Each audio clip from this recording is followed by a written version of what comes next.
Yes, my old friend, I've come to talk with you again, because a vision softly creeping left its scenes while I was sleeping, and the vision that was planted in my brain still remains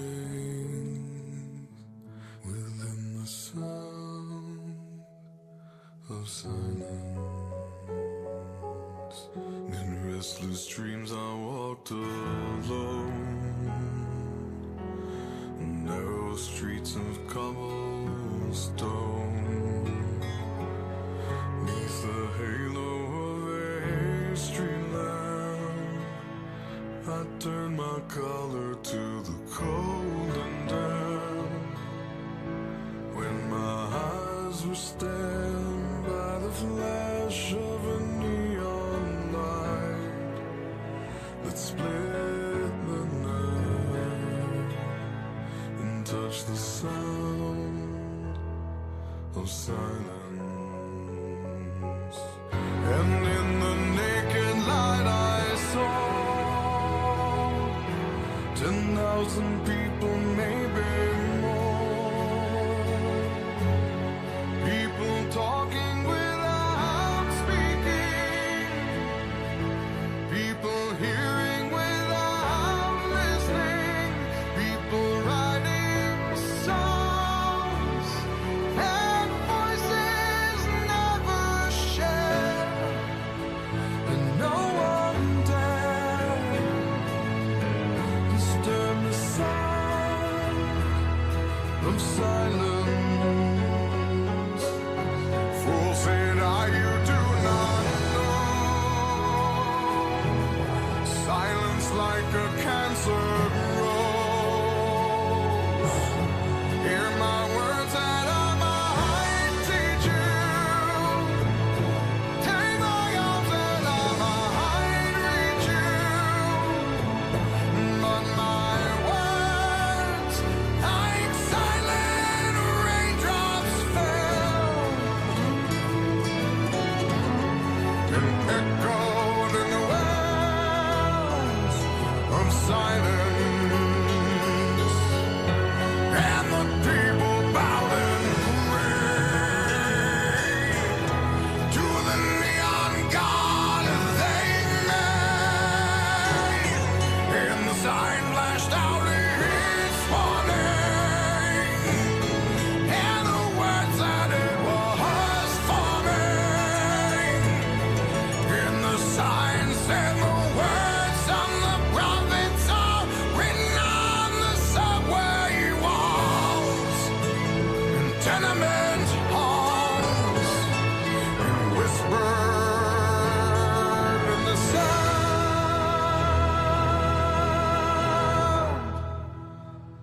of silence.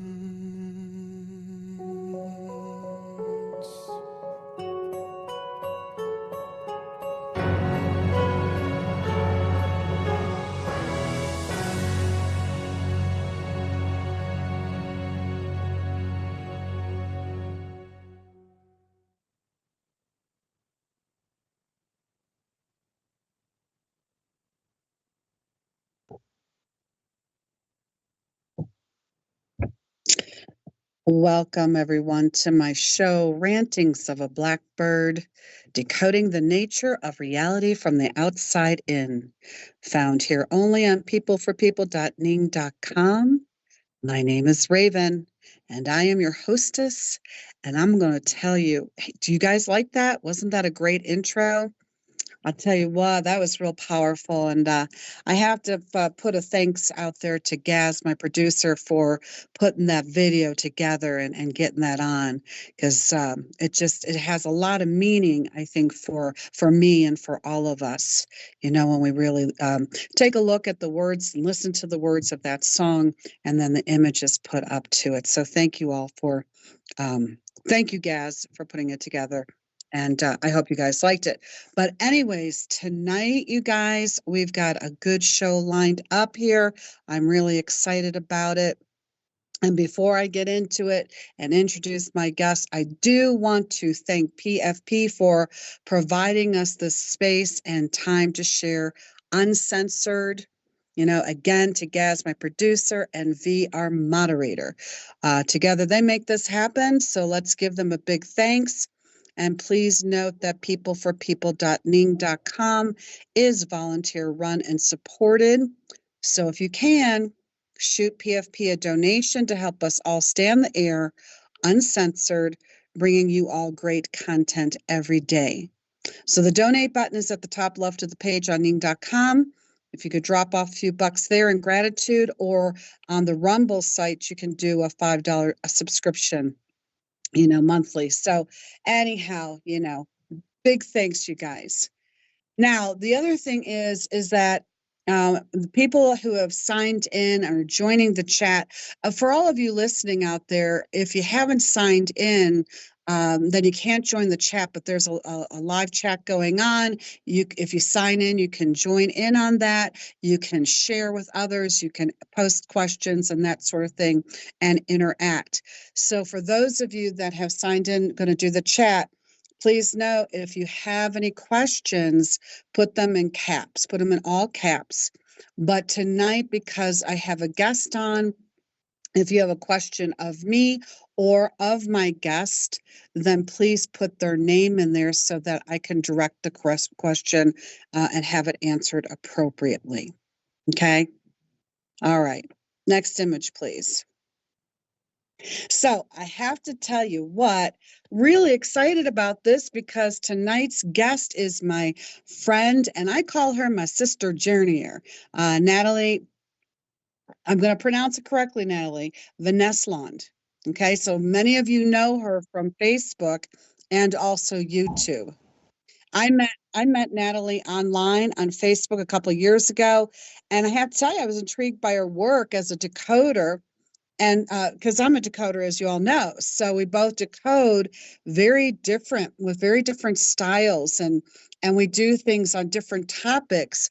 But what I kept finding, what I kept bumping into when I was reading Nathalie's decodes, is that we were coming up with a lot of the same conclusions and having the same understandings, concerning the world that we're living in, understanding the nature of reality, what the matrix is all about, what does it mean. And although we're still learning, both Nathalie and I are both still learning all the time, it just seems like, oh, Nathalie, did you see this one? Or Raven, did you read that one? And then we go and check each other's work out, and we just, then we have a lot more to discuss, because we're downloading a lot together and sharing, and it's just been really great.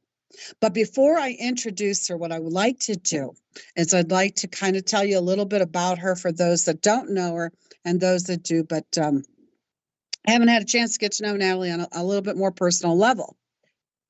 So here it is. Nathalie and I live in different parts of the world, as you all know, and we have different backgrounds, and we decode very differently. And yet here we are. We're perceiving things very similarly, right? Nathalie was born in France and is now living with her 18-year-old son in Mexico. And Nathalie always felt that there was something off with the world, right? A lot of us feel that way. She was on the autistic spectrum, but was never diagnosed, as she could speak and liked studying. And she always preferred reading books than partying, which didn't make sense to her. Nathalie spent her life studying different things, languages, philosophy, psychology, and later psychoanalyst, and applied kinesiology and NAT, different types of therapies. Okay, her son is also autistic, similar to Nat. And Nathalie loved traveling before she had her child and started living in Mexico in her adult life, where she has dedicated herself to, again, NAT, which is an allergy elimination technique, and applied kinesiology over the past 11 years. And I just want to say, in terms of the NAAT, Nathalie is still doing NAAT, and she's available to help those that are dealing with allergies and sensitivities and that sort of thing, and can do it over the telephone and over the internet and that sort of thing. So she's able to help people, not just in Mexico, but around the world. So Nathalie's eyes opened on January 7th, 2020, when she went out and could see the messages and had lots of downloads and synchronicities. And at that time, she was feeling great, happy, and balanced. But before the lockdown, she met a man who she fell in love with, who died in an accident, leading her into a deep time of grief and bereavement. So she spent much of that time, her sacred time, decoding to look for a way out of the matrix she was waking up to, and waking up to, mind you, rather swiftly, which has led her to sharing her gift of decoding on Facebook, on Patreon, and on her YouTube channel, both called Decode the Matrix, which I will put up on the screen her links, and I invite you to sign up to her spaces, her sacred spaces, and join her in her process. Okay, next image, please. So I have to say, I welcome you, Nathalie, to my show, and I want to thank you for being here tonight. And I know that because we just talked on Telegram a few nights ago, and boy, was that exciting. And I know that we've got so much that we want to discuss. And I want to just say up front that I in no way want to limit our conversation to any particular topic, because I feel just talking together will be much more interesting if we just kind of stream it. But I do want to say that the other night you were asking me if I had watched Dark City, and I said that I hadn't, but I got to tell you, I did watch it this week, and I realized towards the end that I had seen it years ago, but had forgotten it. And boy, when that moment on Shell Beach, when he saw that it was a wall, it just hit me like a 2-ton brick. And I have to tell you, I was feeling a lot of anxiety about it. So I thought that we could discuss anything you want about this movie this evening, what you've come to, conclusions and that sort of thing. And I thought maybe we might go into the Matrix, but before we get into that, I know we wanted to talk about chakras too. So lots of stuff on our plate. But before we get into that, the thing that got us talking the other night was you were telling me about this dream that you had, and that it felt as if it was much more real than just a dream, that you weren't necessarily in a sleep state, even though your body was asleep. And I know for me, over the last 3 weeks, I've been having, these very real, kind of like otherworldly dreams, where I feel like I'm traveling through the darker timelines, over dreaming per se. I don't know if that makes sense to you, but I was wondering if we could start the show, if you'd open up your mic and tell us about that dream that you had with the epidural. Can you do that? Yeah, hi, Raven. Happy to be with you here on this show. Of course, I can start with sharing the dream, right? So this Right. was a dream with a lot of blood. Okay, people were eating other people. It was really disgusting. And I felt I wanted to wake up or move. And suddenly I felt there was this needle in my spine, and there was a man behind, and he looked like the strangers in Dark City. This is what led us to speak about Dark City, right? And yeah, I did have this feeling that it wasn't more than a dream,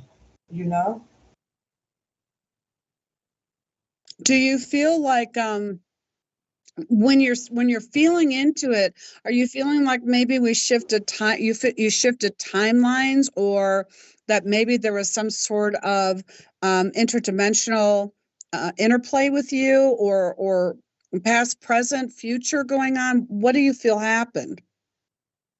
Well, what I felt is that I went to like another dimension, or maybe that I thought about it a lot, that maybe we have our original bodies outside, and we are projected this matrix.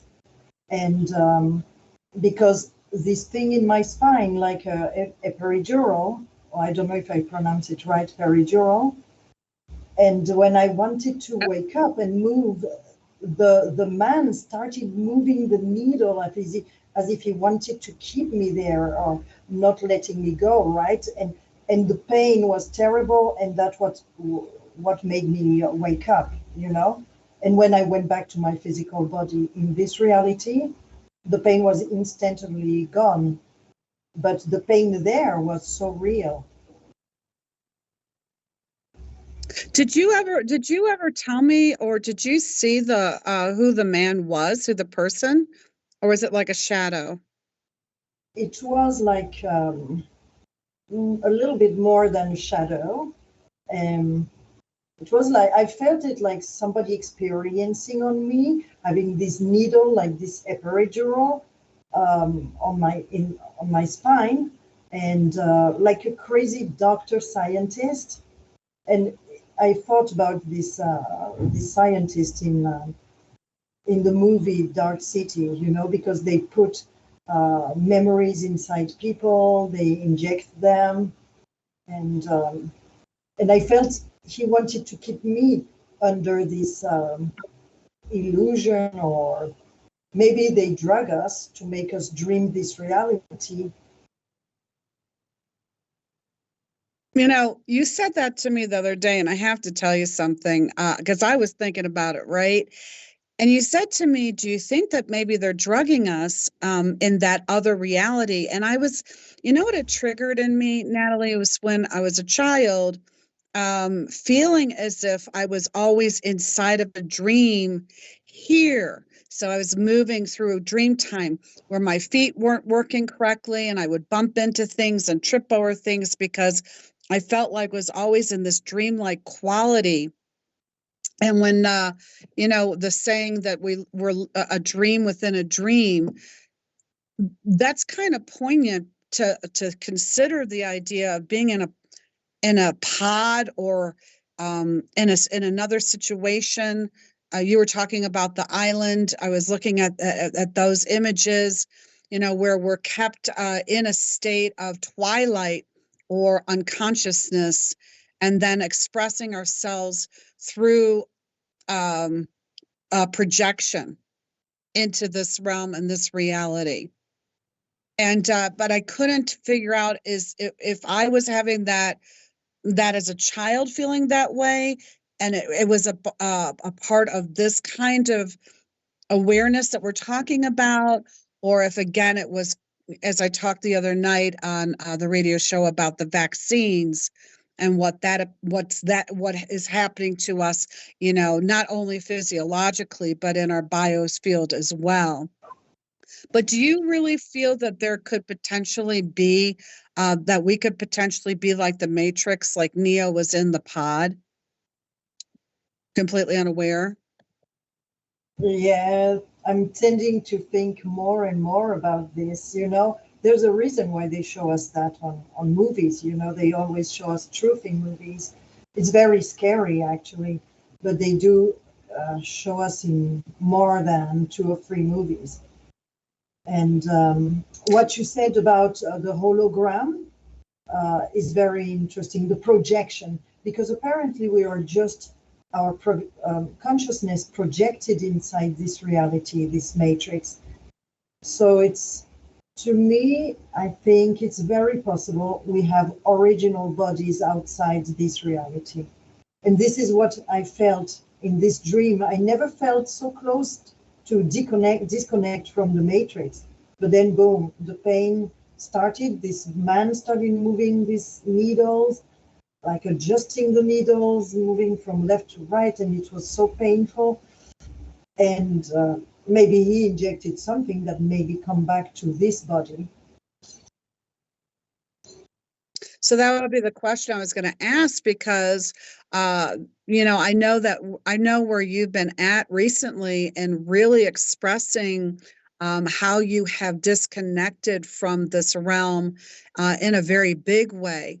A lot of awareness, a lot of knowledge, for people listening out there, Nathalie has a lot of awareness and a lot of knowledge of what the matrix is all about. And so in a lot of ways, we're very similar because we're both disconnecting and detaching and becoming non-attached to this reality stream. And so it's interesting that you, Nathalie, would have this experience of being held down and oppressed and repressed, and then the needles being used on you to drug you again. That kind of makes sense. And also, when you were there, how did you experience the environment? What did the environment look like to you? Oh, it was horrible. It was people eating other people, like a vampire environment, and a lot of blood everywhere. It was like a gore movie. The reason why I ask you, which sounds pretty horrible, it sounds like that's trauma. That's just another layer of trauma that happened to you. Well, one of the things I've been noticing, and I wanted to ask you about it, is that, these dreams that I'm having, and I'm going outside of my body as well, and I'm out there. It's almost like I'm feeling as if they're moving our consciousness around now in a different way. But one of the things I've noticed on a few occasions over the last few months is that when I'm out there and I'm feeling like I'm in a timeline shift, the walls and the environment are so white, like the light vibration, but so white, like I'm in some sort of laboratory. Have you had that happen? No, I've seen a lot of white light. Not in this dream, but in many dreams. And in the morning, sometimes I wake up and there's a lot of white light coming in my mind, right? When I close my eyes, a lot. Like there is a projector. Uh-huh. One of the things I wanted to share with you and talk about here, and this is perfect timing, is, so I've been waking up in the morning on those days, and I think to myself, I have to tell you, Nathalie, I think to myself, oh, I didn't do it again. I wasn't on top of my game. They're manipulating me. They have control of me and my mind, and they're directing me, as opposed to being able to be in a more lucid state and being in control, saying no, and that sort of thing. And I've been talking on the podcast for probably a couple years now, that one of the most important things that we can be doing is, before going to sleep, is choosing to be very clear about what our boundaries are and how not to be manipulated, and to get in front of it, and to choose lucid dreaming, and to have more control. Because I feel like if we can start to manage our relationship with our dream time, then when we exit this realm through leaving our bodies, we have more control over our fate and our destiny moving forward and getting out of the matrix. Have you thought about that at all? Well, not really, but that sounds to me that's a good idea to train ourselves. But in the decodes, it really shows that we don't have free will. I don't know if you watched my last video about free will.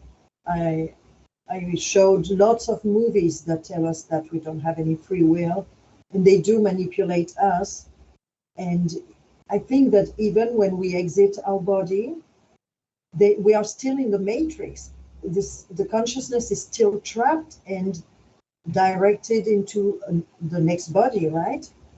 And but in that dream, it was different. I was in the original body, what I felt like being the original body. So that would What be. did that feel? Well, you feel your body as you feel it in real time, you know.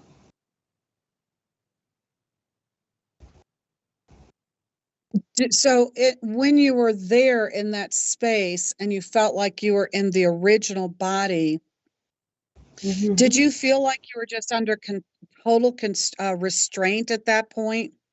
Total manipulation? What was restraining me, which I didn't know, it's only when I started wanting to move because the situation and all those people, with the blood, I wanted to get away from it. And I wanted to move, and that's when I felt the needle.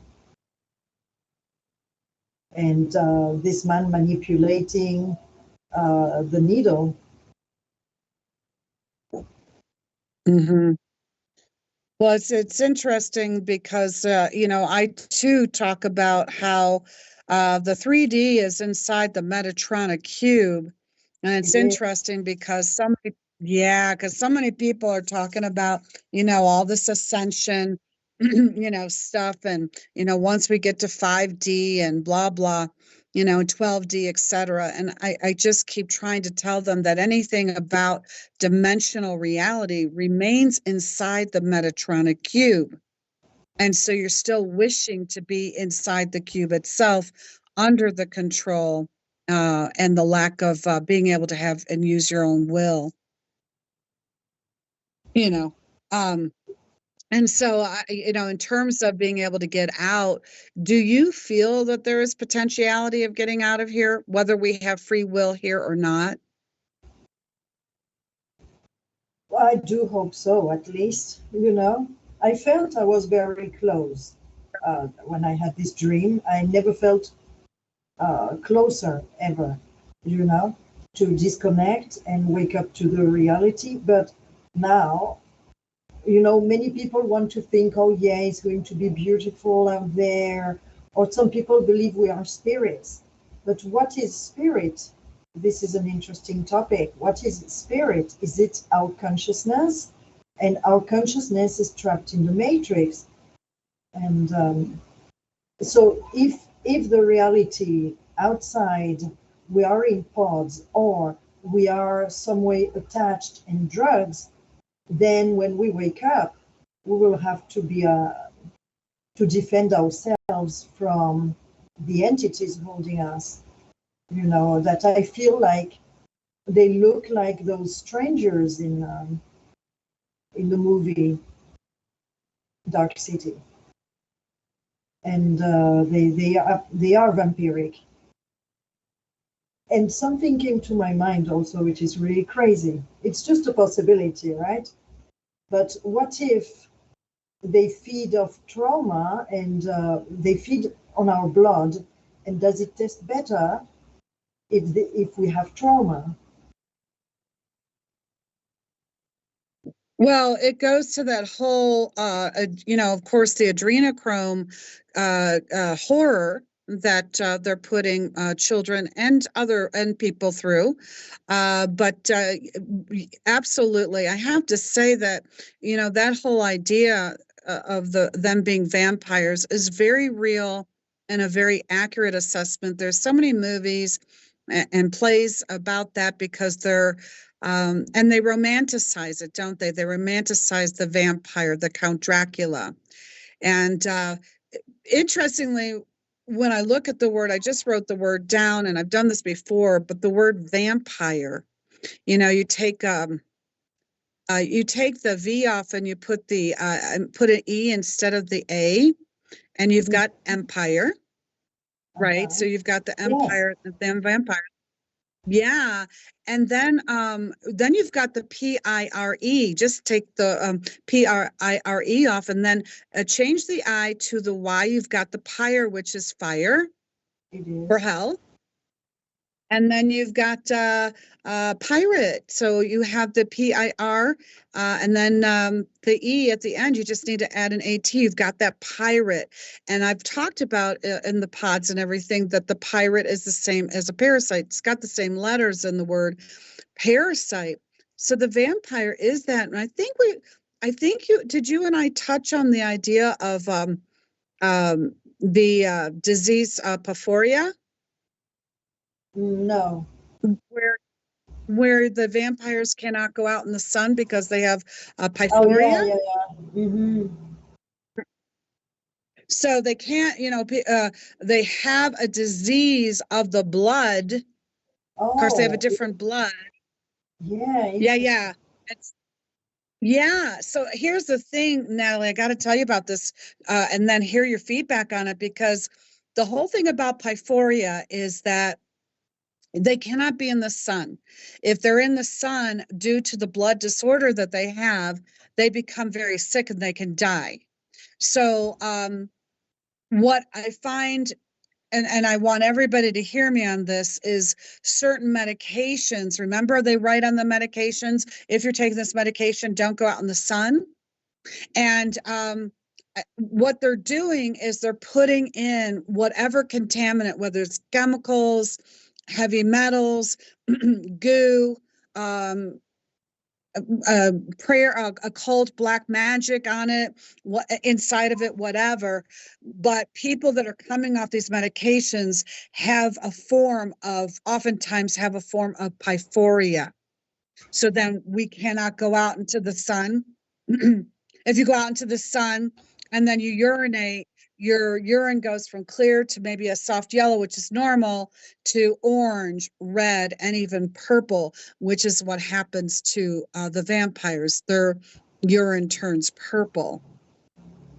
And so they need to feed off of not only animals like they do at the animal sacrifice, but they need to feed off of humans because of the level of consciousness or shishness that we contain and the electromagnetic field that's inside of us, that operates us. We have such a high electromagnetic field, as you know, and they need it because why, Natalie? A vampire's dead. They are dead, yes. So they need living blood.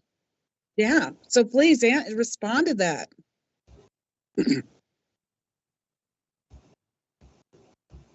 I'm checking something, because this vampire thing, I had made a few posts on my Facebook 2 years ago. I was really into this vampire thing.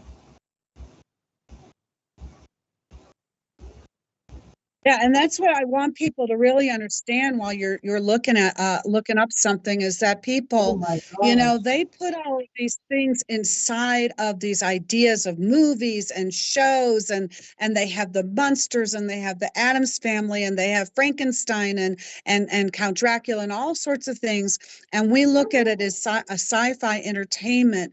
But I have to say, you all, one of the things that streams through the satanic rituals is this vampirism. And not only do they vamp on our blood through adrenochrome, satanic ceremonies, sacrifices, and that sort of thing, they're vamping on our blood and our tissues through abortions, childbirth, and hysterectomies, and that sort of thing. But they also are vamping on our emotions, on our thoughts, on our mind, and on our physicality, on our labor. So I want you all to know that they make it seem fake, but it's very, very real. Did you find what you're looking for, Natalie? Oh yeah, I'm sharing old posts for those of you who are on my who are friends with me on Face. Oh, I had a lot of about The World is a Vampire. A song from Nirvana, How Shape God. The Soul Catching Machine is 218 in English Ordinal, matching The World is a Vampire. A matrix simulation. So here we are. How do you see that it is the same number, 218? Matrix simulation, the soul catching machine. The world is a vampire, carnivorous plant, and the particle accelerator. Because to me, I think that CERN is pretty much involved in this process. Well, it's involved in the process, and people think that CERN's new, but I don't. There's over 300 CERNs in the world. People are unaware of this, and also CERN is not new. It's old technology, just it continues to be upgraded. And I have something to say to your carnivorous plant there, Natalie, because plant is another word for placenta and planet. Plant is the same word as planet. All you have to do is add an E. So we know that. So when you say a carnivorous plant, you're saying a carnivorous planet. And when you're talking about a carnivorous plant, yeah, it brings me to a Little Shop of Horrors. Yeah. What was that plant? That was the Venus flytrap. Yeah. So, yeah. And you know what you're saying, Venus flytrap. Okay, I had a huge post on this one too. And Venus sounds like Venice, the Italian city. And there is a movie, Vampires from Venice. Interesting. That makes sense. Yeah. Interesting. Yeah. So, yeah, Venus definitely involved in that. And of course, we know Venus as Lucifer. Mm-hmm. So Venus is the morning star of Lucifer, the light bearer, going back to the light, into the white rooms, into the light when you're waking up and you're perceiving it. And what do we have to do, you guys? I mean, it's really important to understand that when you go to a movie theater and you have the screen, they have the big white screen in front of you, and it's blank, and then you've got the movie projector. It is streaming through these different spectrums of light in order to leave the images on the white screen. And one of the things that I keep talking about is that the pineal gland, that third eye, moving through the third eye, is streaming, using the pineal gland as a movie projector, streaming out into the blank canvas of this realm. Remember, the realm is either a blue screen or a green screen, right? You got the ocean and the green as well for plant life. And we're streaming this light or these images into the realm. We're projecting this realm into being, and we're being fed the scripts to project. What do you say about that, Natalie? Yeah, it's definitely a projection. Holographic projection. And we are on television. Yeah. Well, I have to tell you, I did not watch the Truman Show. I was looking for it, and I thought, I don't think I could do that crazy movie. You do refer to that quite a bit, that we're in the Truman Show, and everybody, and everybody, the word Truman is the true man. And Natalie is always going back and referring to the Truman Show that we're in, and we're inside of a movie itself. You want to talk about that? Oh, I have so many decodes, and I speak about it in my videos on YouTube that you can look up for that. It's there's so much, and we are definitely on television. And in Willy Wonka, they have this Wonka vision, and it's very interesting. We have a kid in Wonka, in Willy Wonka. He first Wonka, how do you say, transmitted or sent a huge chocolate bar on TV, and people, so it gets smaller. That's what we have in Alice in Wonderland. We shrink when we get into this reality, right? On television. And so this kid goes there and says camera, light, action, and then the process starts, and he's transferred inside the TV, and he looks like an ant. I mean, he's really small. And his particles in the process are floating on top, of the room, and then get inside the television. It's so interesting. And now it kind of reminds me of Go ahead. Go ahead. Oh, no, no, go ahead, and then I tell you about the saga Twilight Saga. Okay, yeah, because when you were just saying that about how you're shrinking down, it reminds me of the movie Honey, I Shrunk the Kids. Also, so that's a third movie when they are showing us the same. Mm-hmm. Yeah. So what were you going to tell us? So, yeah, the Twilight Saga, which is about the vampires. Have you watched that one? No. Mm-mm. Oh, that was a great one. Sorry, there's traffic outside.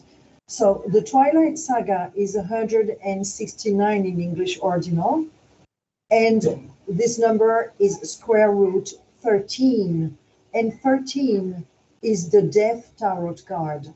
So it's really showing us vampire, dead creatures being the parasites.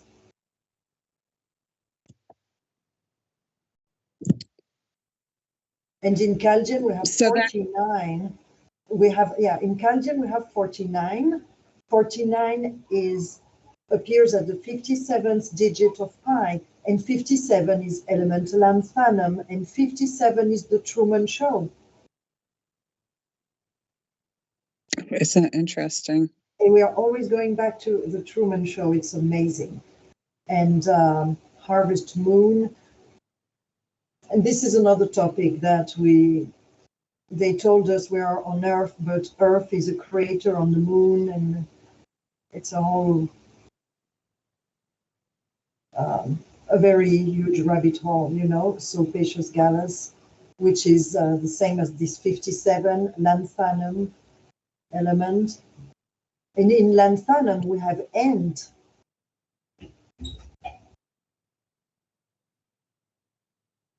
What, inside the word? Is that what you're saying? End? Yeah, in lanthanum we have the word end. It's Lanthn. HANUM. So we have lanthanum, we have the word end. We were just speaking about being shrunk, right? And being like ants. Oh, ant. Uh-huh. Yeah. Yeah, I did a decode just on lanthanides themselves, and they're of the element of 11, which is the death, the number of death. So they're in the group 11. And interesting, ants. When you go into ants, oh my God! So I was doing research on ants for my Sacred Earth group, and everything I was looking at ants. It's like they do clones, they do drones, they serve the queen, only the queen. They kidnap. They have slaves.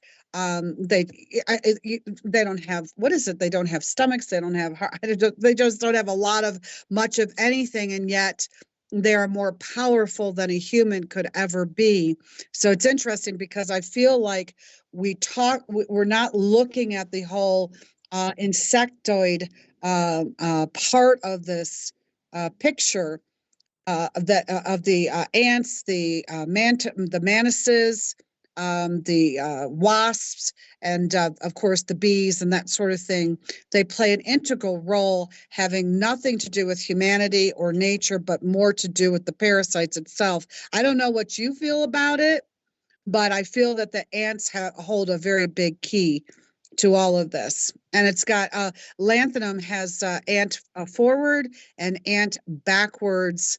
Also, it speaks to land. Then there was land. Mm-hmm. If you see that with that word, THAN, and then land. What do you think? Yeah, it's. I think there's definitely a code in there.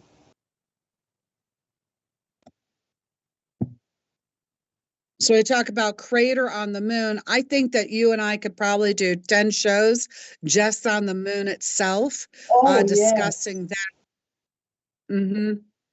But it's interesting what you said with the Death Tower card in relationship to the Truman Show. And then they constantly are showing us in every possible way, right? NASA on the moon, the movies in the moon, the cheese in the moon, the cow jumped over the moon. So you're looking at nursery rhymes and everything. It keeps going back to the moon. Is It there does. something that you'd like to share with that? Because you're always talking about the moon, and I think it's very interesting. Now look, now I am looking at this Twilight Saga, and the heroes there is the Cullen family. So Cullen, to cull, to kill, it's an interesting name they chose. And the Cullen family is 57, just like the Truman Show, and Moon Soul Trap. So this is very The moon telling. soul trap? The Moon Soul Did you say? Trap. Okay. Moon Soul That's a Trap. 57? That's a 57, just like the Cullen family and the Truman Show. Mm-hmm. That's a 12, and that's a 3. So that equals a 3 as well. Mm-hmm. Is that interesting? Mm-hmm. And then 49 is a 13, but 169 you said is a 13 as well, right? It's square root 13. Square root. Okay. Yeah. So this is the So God. so when you're talking about the moon soul trap, is there are you thinking that the moon itself, that we might be in a crater within the moon, and this is where our soul is trapped until we what? Is it permanently trapped, perhaps, or till we wake up and we can have awareness in order to get out? What does that look like to you? Good question. Very good question. Oh, apparently it's a prison planet. They call it planet, but apparently it is a crater, right? It seems to be very high security. I'm doing a decode on Escape from New York, and Manhattan is a containment field, a prison. So it seems very difficult to escape. I think it's made with high tech. But I have hope we find the way out, right? Yeah. Yeah, because I think that in many times we wake up and we stream into this awareness, we come out of the drug state, and then we realize what's going on, and then we want to get out, and somehow we're being sucked back in.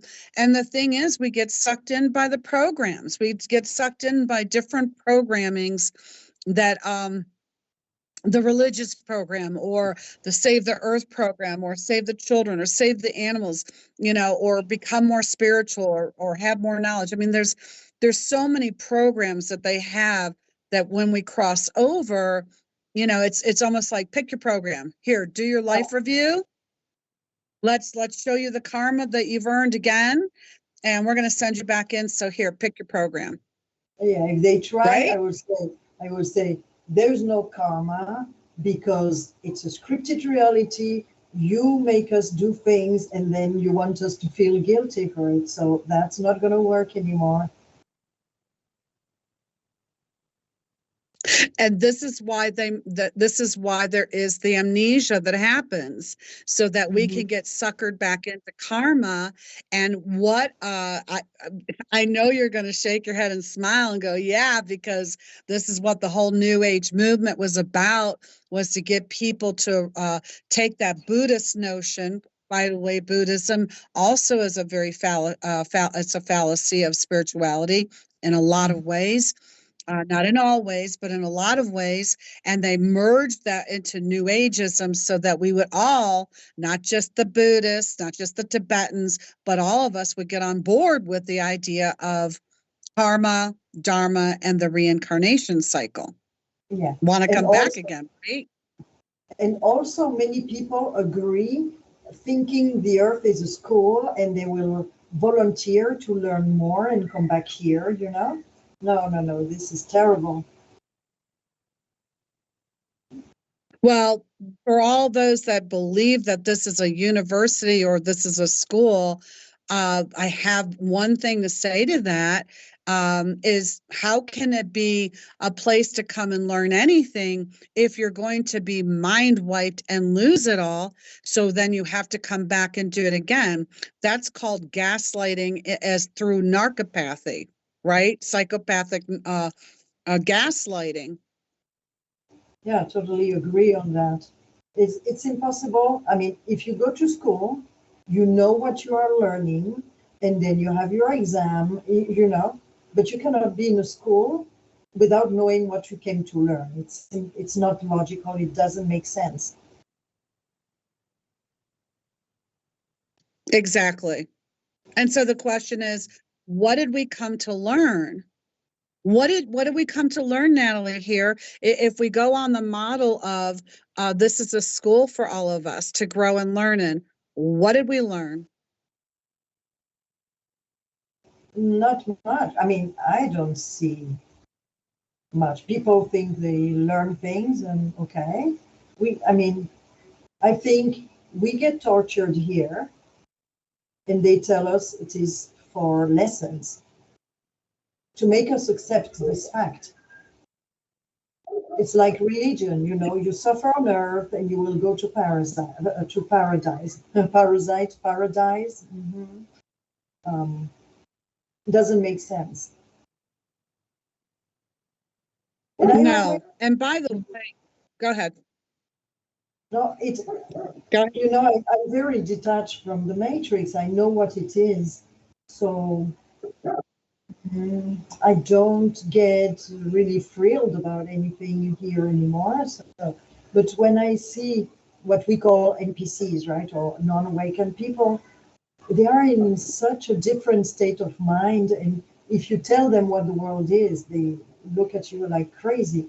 But when I see it from my point of view, I'm like, how can they not see that this is a slaughterhouse? You know, we slaughter animals. Animals eat and hunt each other, and you know, people kill for money. I mean, it's hell. And how can people not see that? It's Houdini. It's the veil. It's the veil of illusion. It's the idea that since we were small, we were told that we're here to enjoy.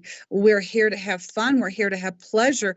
I'll never forget one time my mother said to me, she was talking to me about that she felt I should go out into the world and get a real job. That doing my artwork, it was paying my bills and everything, but to her, it wasn't a real job. And she Mhm. goes, "You're just so scared of the world." And I looked at her and she goes, "Why are you so scared of the world?" And I said, "If you're not scared of the world, how could you be so anesthetized? Like, how can you be that numb to think that the world is pleasure and ecstasy?" It's not that I'm not scared of the earth. I'm scared of the world itself because it seems like it wants to devour you. It wants to Exactly. eat you. Yeah. Hmm. And back to this Yeah. carnivorous plant. Hmm. And the whole idea when you said paradise, how can anybody think paradise? You take the first part of it, it's the word pair, Pair, the pair of something too, and you have dice, Dice. It's called snake eyes. And Mhm. paradise is snake eyes, you guys. It's the same thing that, oh, if you're good, if you behave yourself, if you follow the program of this religion or that religion or whatever, then when you die, you will go to heaven. It's the whole Santa Claus story all over again. If you're naughty or you're nice, right?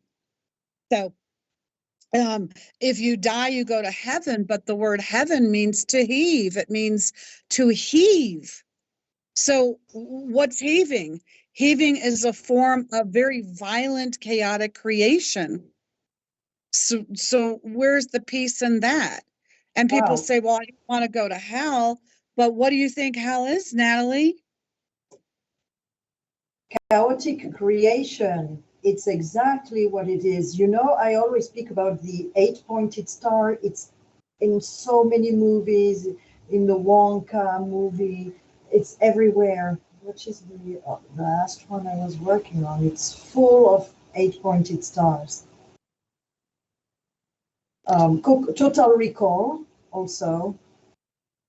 So yeah, it is the star of chaos that reigns here. So it's a chaos creation.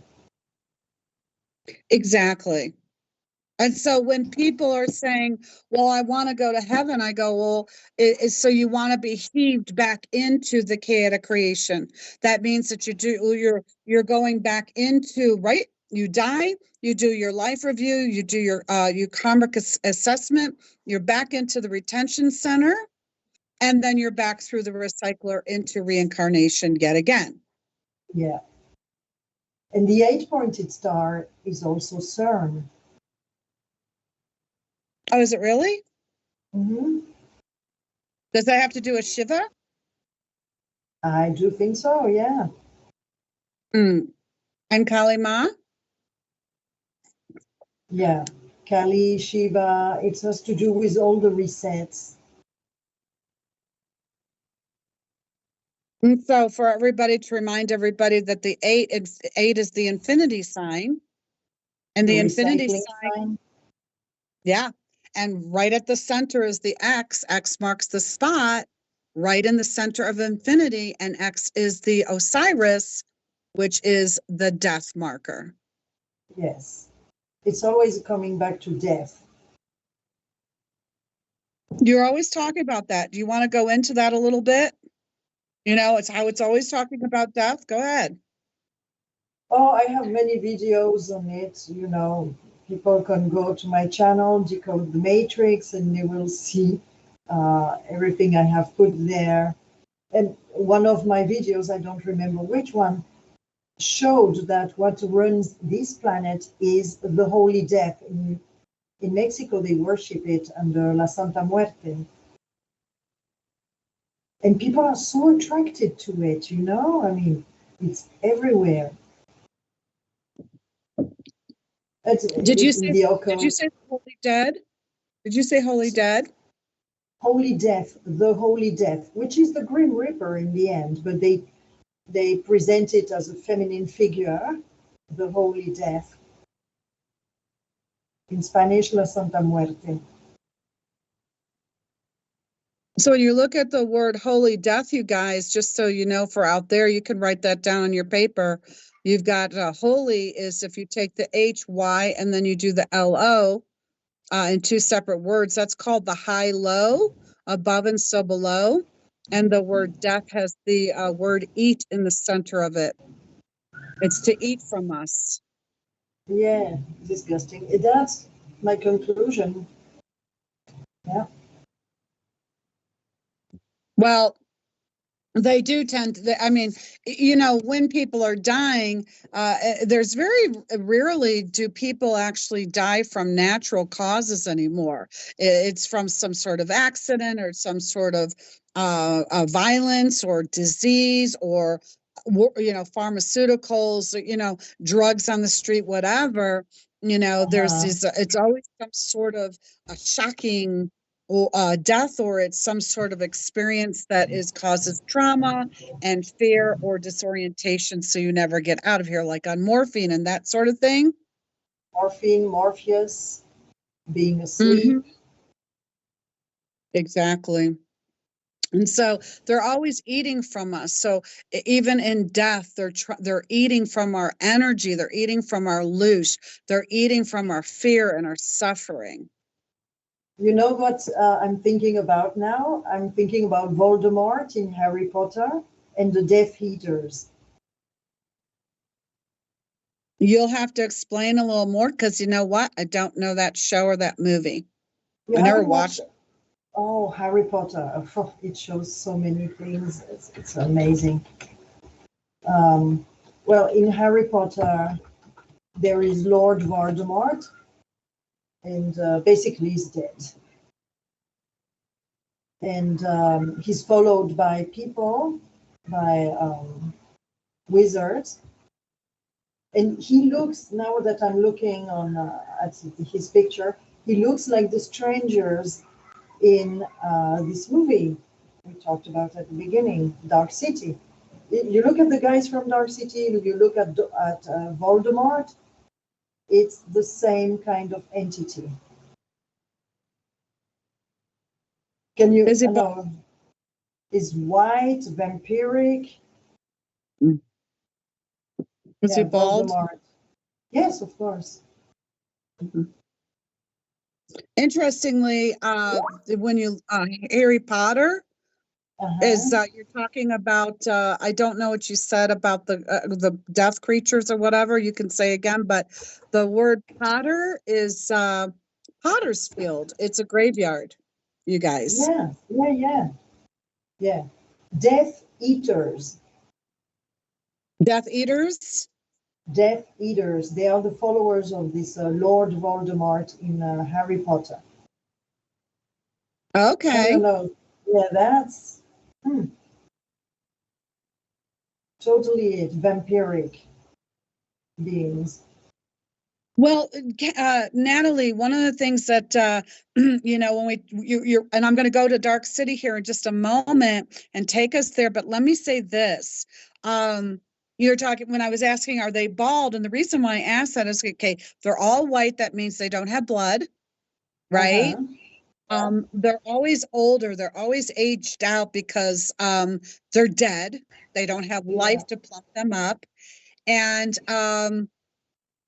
also the fact that they're bald, it kind of takes me to the idea that they're insectoid. They don't ever Oh, have any hair either. uh-huh. It's You know, interesting. Yes. Oh, when you see his picture, I will send it to you, and you won't believe it. okay, yeah, I'd like to take a look at that and see. So again, the whole Harry Potter, the children are looking at magic and the wizards and all sorts of things, but actually from what you're telling me, and I bet if we just went in, you and I did some discussion about that, we would look at and see that it's all about, again, death. And the fact that they're saying eaters after death, again, it's about devouring everything. You guys, everything here in this realm is about devouring. And as much as Yeah. animals are so sublime and beautiful and wonderful, they too are all about, they're programmed to eat each other and create harm. And by the way, Natalie, KFLI 17 said good comparison to you, that you just made a very good comparison. Just that's some feedback from the chat going on. Thank you. Okay. Let me do this. You go ahead and send that to me. I can't leave my spot right now, but I do want to go to Dark City if you don't mind going with me, Natalie. And I'm gonna read something. So Natalie tells me about the movie Dark City, you guys, and she kept referring to it in the conversation that we were having, and I thought, well, let me take a little bit of time, see if I can get a hold of it. And I did. I found it. So I thought, let me just sit down and watch it a couple of days ago. And you should have seen me. I was putting pause and writing everything down. It has so many tells in it. So if you guys have not seen the movie Dark City, I believe I saw it on Tubi, for free. Go ahead and take a look at it. But I want to read the opening the opening lines of Dark City. And the person that's speaking is Kiefer Sutherland, who plays the Dr. Daniel. Okay, Dr. Daniel Poe for Edgar Allan Poe, Schreiber, and he's a psychiatrist. And this is what he says. And then we'll get into it a little bit. Natalie will be able to talk about the movie with us here because it's stunning truth. Okay, so the opening line is first. There was darkness. Then came strangers. They were a race as old as time itself. They had mastered the ultimate technology, the ability to alter physical reality by will alone. And they call it tuning. But they were dying. Their civilization was in decline, and so they abandoned their world, seeking a cure for their own mortality. Their endless journey brought them to a small blue world in the farthest corner of the galaxy, our world.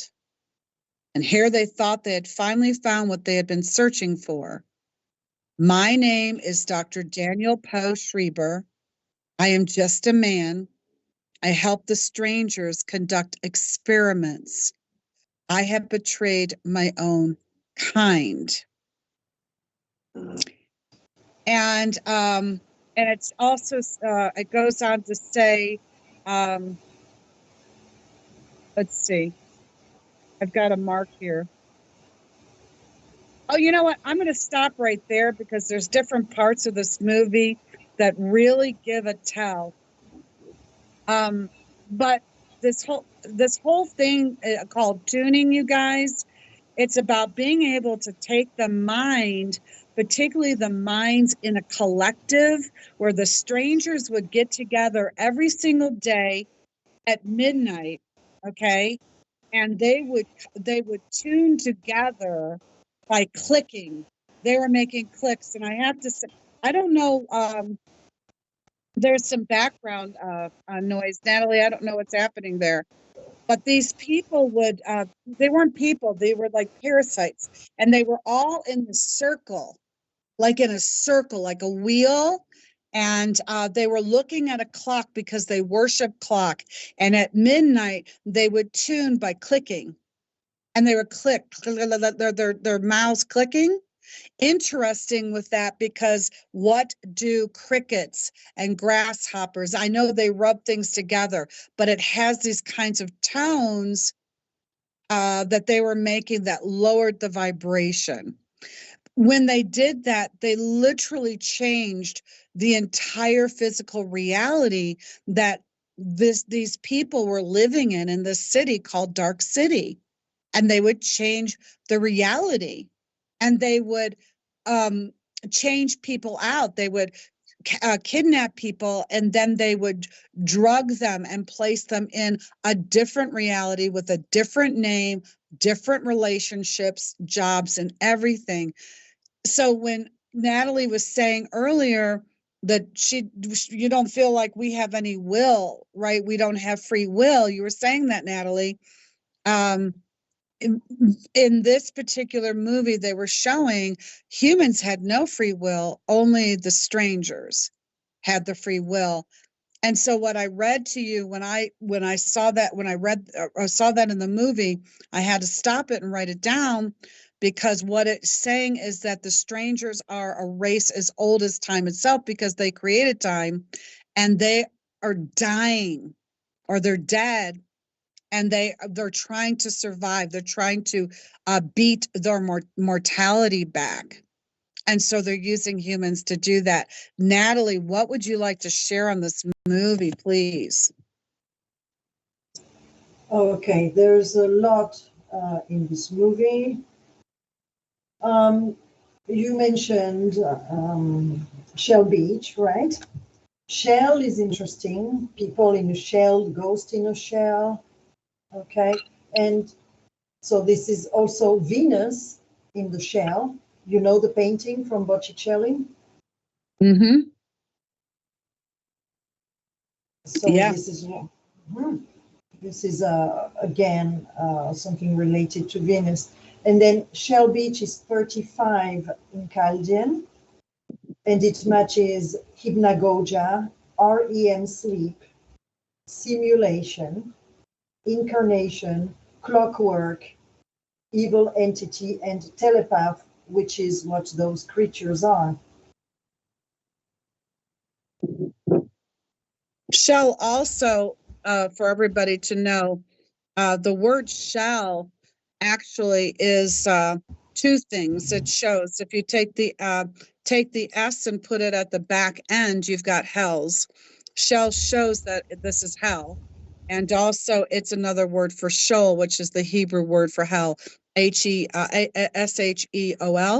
That's a Hebrew word for hell. So when we talk about shell, and then like you were saying, Venus is coming up out of the shell because that's Lucifer coming up out of hell. But then you said there's a simulation involved, right? Yes, definitely. Definitely, because simulation matches Shell Beach in Chaldean being 35. And here again, we have the word cyclotron. So we're going back to this cyclotron technology and CERN, and something evil running this simulation, because it speaks about evil entity. Do you think that the CERN itself is as old as time? Do you think that's a new technology? Because it just doesn't seem to be a new technology to me. But what do you think about that? No, I think it always existed. I mean, it's they rename things, But I think they always had the technology. But when there is a reset, they introduce little and little to people, and then it reaches its peak, and then we have the reset. But they always keep the technology, of course. And just so everybody knows, we all know that Shiva, Lord Shiva, is a statue in front of CERN in Switzerland. We know that. But how many people take a look at what the word CERN is? If you take the C off, excuse me, if you take the C off and you just leave the ERN, you have the word urn. What is an urn? An urn holds the ashes of death. And the C in front actually means the charge or the currency. And so it's the currency of death. The CERN collider actually is about creating death, or a realm built on death. That's what all of this is. So Joanna asks, why are they blocking the sun so they can come out in full force? And I will say they're blocking the sun, and they're creating the winds. If you all notice how the winds are changing because the goo has been released. The goo was released inside of the vaccines. Okay, the COVID 19 vaccines. That's where the goo was released inside. And as people are living and breathing and operating their new systems and new programs, they are releasing the goo, and it is creating the winds. And people will say, well, people aren't creating the winds. It's the HARP technology. What do you think creates everything here? It's human electro biofield. It's the electromagnetic field that's creating everything here. And that's why they use us as prisoners of this realm. So are they blocking the sun? Yeah. What is Nathalie, you can answer this too, because what does a parasite need? It does not need the light. It needs the darkness. Mm-hmm. It needs the darkness to roam in. Oh, yeah. So yeah, in Dark City, right, Nathalie? In Dark City, the whole thing is the character. Hold on, character John Murdoch. Yeah. He was being drugged and placed into a bathtub, and he was now going to be given the script, you guys, being a John Murdoch. That was not his name beforehand, and he killed prostitutes. Yes. But he came to as the doctor, as the psychiatrist was giving him the jab, giving him the needle, and therefore it stopped the whole process. So now he didn't take the what do they call it? He didn't he didn't fall under the spell and fully become John Murdoch. He started to seek out who is he and what was being done to him and that sort of thing. And then he could tune. He can tune just like the strangers can tune, and change reality. So he wasn't going to sleep. He had woken up, and he wasn't falling back to sleep, you guys. And so what he recognized, when the strangers would get together at midnight and they would tune, everybody in the city would fall asleep. And then they would change the city around, and the buildings would move around, and these different people would change their roles. And then they would be awakened when the tuning stopped, and just go back and be inside these different scripts. Meanwhile, John Murdoch saw that, since he never went to sleep, that there was never any daytime. It was always night. And I thought to myself, in response to Joanna's question, isn't that interesting? They're now blocking the sun, and they're going to continue to block until it's only nighttime, because that's what they were doing in the movie Dark City. Is that right? They were blocking the sun. Nat? Yeah, they don't tell us they are blocking the sun in Dark City. They just show the city is always in the dark. I'm thinking about very different interesting things here. I came across a post that say that someone commented on one of my posts that there are maybe 10,000 years with the sun, and then 2,000 years blackened, darkened, in which people eat each other. And I saw this comment on my post today. I was like, wow, people eating each other, But well, coming back to blocking the sun, yeah. And darkness linked to parasites is very interesting. It's a very good connection. Now, I was watching, I did a decode of Dark City in 2022, so I was reading what I had written. Dark City is 91, and 91 is the 13th prime number. So here again, we have Dark City related to the Death Tarot card. Interesting, we always have this Death Tarot card.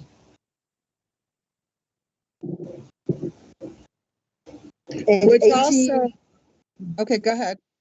And 18 in Chaldean, which is the card of the moon in the tarot. Interesting. Interesting.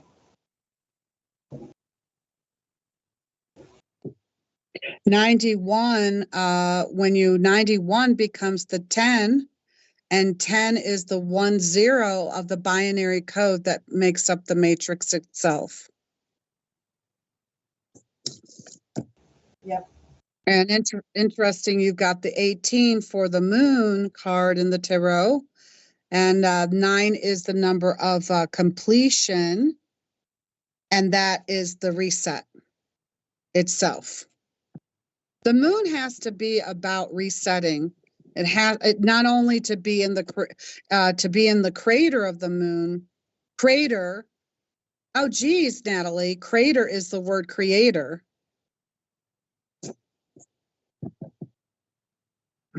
That's the word creator. So the moon is the creator, which would go back to what I had said on a previous show here, that you have the moon, the sun, and the earth, right? Okay, so there's your Trinity, yeah, and the Trinity would be the moon is the Father, the sun would be the Son, yeah, and then the earth would be the Holy Spirit, which is the mother, the Holy Spirit of the mother, back to the Virgin Mary. But so if you're saying that we may be living in the crater of the moon, that means we're living in the creator, within the creator of the moon. So that's something to look at. Mm-hmm. Which is the 9, the reset. The moon is all about the reset. That's why the moon's all over the sky. and it doesn't know where to be Uh-huh. anymore. Have you noticed that? Yeah. And have you noticed in Dark City all those spiral symbolism? It's full of spirals, and I had linked that. It's of course phi, the golden number, the golden ratio, and it's also linked to the cyclotron.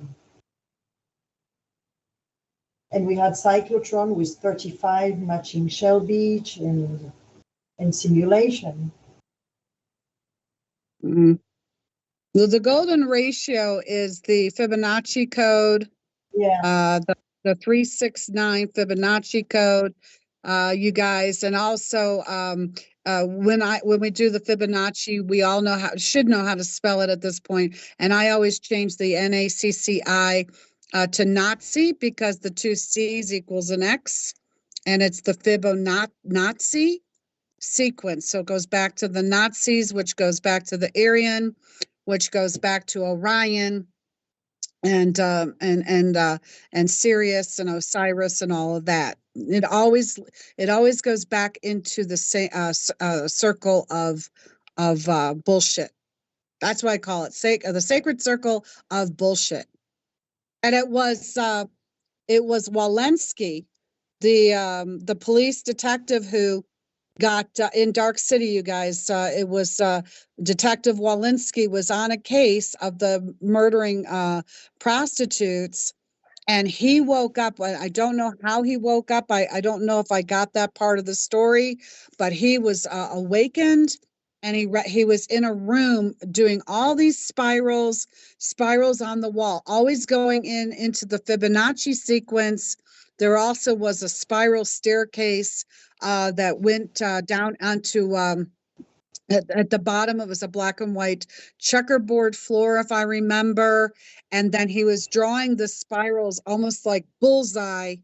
And he was also drawing X's. And he also did this one symbol that looked like like a Q-tip, a Q-tip's so kind of puffy at the end, but on each side of it, in the center of the stick, was 6 legs. So, and he was drawing all of that around that room. Then he bumped into John Murdoch on the train platform, and he told Murdoch, "You're not losing your mind. You're not crazy. Everything you're thinking is true. They're constantly resetting the city." And he gave him information, and he goes, "But I found a way out." And Murdoch said, how did you find a way out? Because he was looking for Shell Beach. He kept asking, where's Shell Beach? And Walensky said, well, Shell Beach doesn't exist. It's just implanted in your mind that it exists, but it doesn't exist. And but he says, none of this, it's all an illusion. In fact, wait, I got a quote here from Walensky. I'm looking at it. As he's drawing circles, circular spirals, bugs, wrote on the door, illusions, everything's an illusion. And he said out loud, he says, I've been riding in circles, thinking in circles. There's no way out. I don't know who any of us are. And he's talking to the detective Bumstead. You think about the past. He asked Detective Bumstead, do you think about the past much, Frank? See, I've been trying to remember things. Clearly, none of it seems real. It's like I've been dreaming this life, and when I finally wake up, I'll be somebody else, somebody totally different.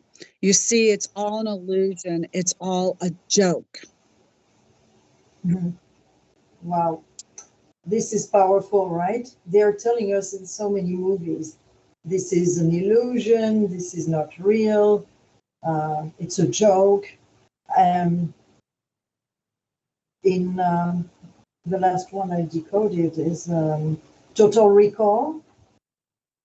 I don't know if you've seen that one. It's an old movie with Arnold Schwarzenegger. and Sharon Stone. And in this one, in this one, he gets implanted memories, right? He goes to this company called Recall, and he's buying some fancy vacations on Mars, and there's a problem because he was on Mars before and he had his memory erased. So when they implant those new memories, they make a conflict, and the process goes wrong, and then he comes home, and some people try to kill him, and so etc. He goes home to his wife, and she's an agent watching him to see if the memory erasure worked well, and she tells him. So he fights with her, and he wins, and she tells him the truth, that he's got fake memories, and she was implanted as his wife, and she works to watch over him, and she said, "I'm sorry, your whole life is just a dream."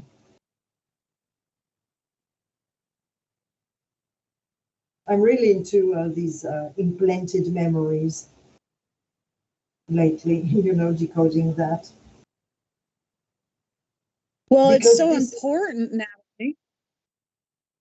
Because Go ahead. I think this is what happens in each reincarnation: erasure, and then implant of a new memory, just like in Dark City. So you open your eyes, you don't know who you are, and you're in this new identity, And in Total Recall, they call it the ego trip. I found it so interesting, the ego trip. And people can choose from different identities to have their memory implants.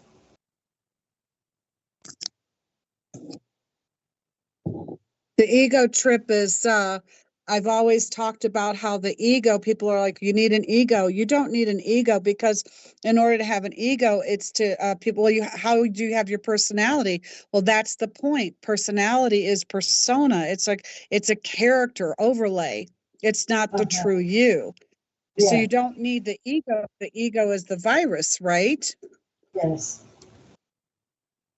Yes, I It's agree with interesting. that. Yeah, because interestingly, back to the Total Recall is if you all haven't seen it, I haven't seen it in years, but I used to watch it several times. My daughter loved it. It's such a tell-all of what's going on, and of course, he's in Mars and that sort of thing. And Mars is all about the RAM. The RAM is the memory.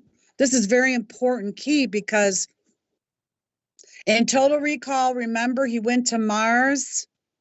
That was a program.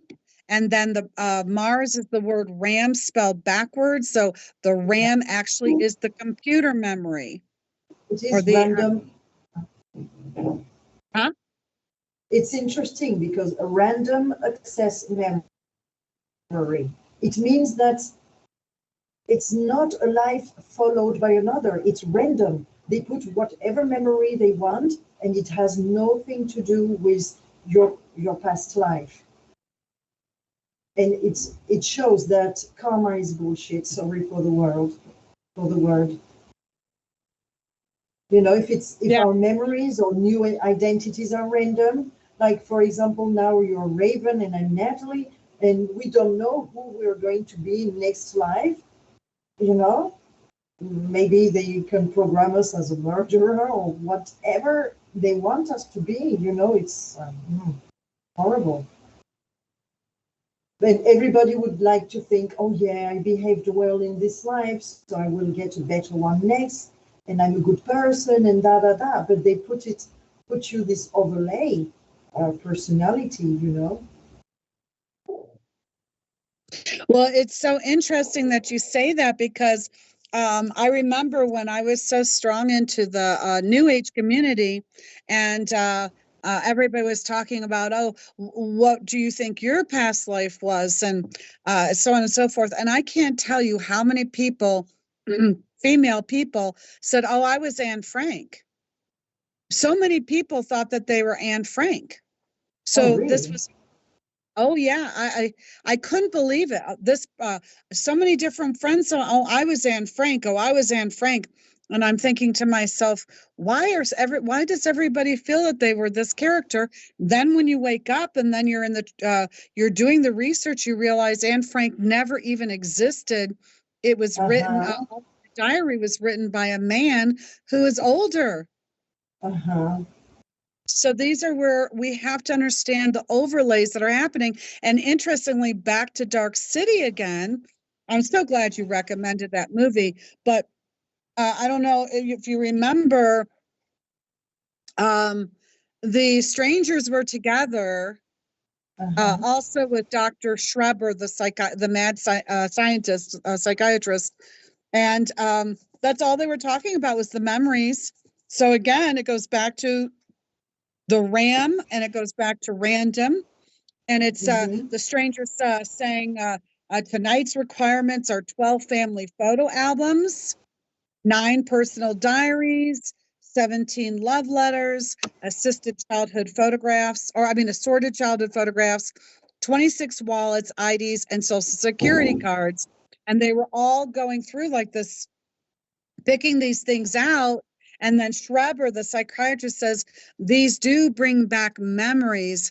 So this is very important. So now the strangers are going through this memorabilia, and then Schreber is in his laboratory, and he's got his beaker vials of these fluids, and he's taking this fluid and putting it with this fluid, and he goes, these, he says, these do bring back memories, as he sniffs a beaker full of liquid. This one is still warm. What is it? The recollection of a great lover, catalog of conquests. Well, you'll soon find out. You wouldn't appreciate that, would you, Mr. Whatever your name is? Because he's talking to one of the strangers who's guarding him. And he says, not the sort of conquest you would ever understand. Let's see. So then he takes the liquid out of the beaker and he places it into the petri dish, moving it around, looking underneath the microscope. And what I found really interesting was the organisms that he was taking. There were organisms in the petri dish, and he was taking a little bit of memory, a little bit of a lover, a little bit of conquest, and all these different things, and mixing it in the petri dish. And guess what, Natalie? I don't know if you remember, but inside the organisms, they were green organisms. And then he I don't says, remember that one. yeah. And he says, oh, and a bunch of unhappy childhood. Yeah, Ah, the trauma inception. That was when I watched that, and I was like, wow, they insert traumas in our memories. And yes, then, as they are inserted in our DNA, then the screen plays. yes, yes. So he was just like the unhappy childhood, then the teenage rebellion, and then at last but not least, and everybody, you got to hear this, a tragic death in the family. Mm-hmm. And then he adds it all into the petri dish from the beaker to look under the microscope of green organisms. And the thing about green that Natalie and I have both come to is green is the color of death. Yeah. And while people think it's the color of life, but it is not. Yes. Few people understand that because they say, oh, yeah, green is life, it's nature, and blah, blah, blah. But green is indeed the color of death. I have a video when I show many heroes from different movies that are green, like the Green Goblin and many others, and they do have the color of decomposed bodies. And also they show you green as the color of poison in Snow White and in many movies. Death, poison. Yeah. Just like the movie The Mask, right? You guys know with Jim Carrey again. Yeah, that one. Hmm. Mm-hmm. And he's the green poison, or you've got the Wicked Witch and Wizard of Oz is green. And The I know that Grinch. who? The Grinch also with Jim Carrey. Lots of green characters. Even the Jedi. Yes. What's his name? Yeah. And just so everybody knows, and the group Streams of Shishness on Facebook, we did this for a couple of weeks. Everybody was contributing to who is green, the Riddler on Batman. And Batman, the Riddler, was in green. Yeah. Well, you could go on and on and on of all these things that are green while they're showing us it's in trees and leaves and plants and things. Green is absolutely you when you're watching horror movies, you guys, you see the green overcast, right? Hmm. The green coloring. Yeah, the green And screen. green screen. What about the Truman Show? Did they show a green screen in that? Oh, yes, I always show that Truman is on a green screen. Okay, so in Dark City, was watching the part where you had all the strangers, which is the vampire, these vampires. They were all in the black trench coats, and that looked like they were glossy, like a vinyl or synthetic leather. But behind them was this big face. And I think I don't know if I've got it in this image. Oh yeah, at the top of the image, you guys, this big face, like when you watched The Wizard of Oz, and they went and saw the big wizard that was being projected. It wasn't real, and it was in Dark City. And also that the clock that they used to see that it was midnight, it was green, Hmm. right? Yeah. Mhm. And also, I just wanted to make note that when in the movie, when the people were unconscious and the strangers then would come out of an underground building with the doctor, they always had the doctor with them, putting while they were moving them around. One of the things is when the doctor was injecting the serum, he was injecting it into the right eye every time.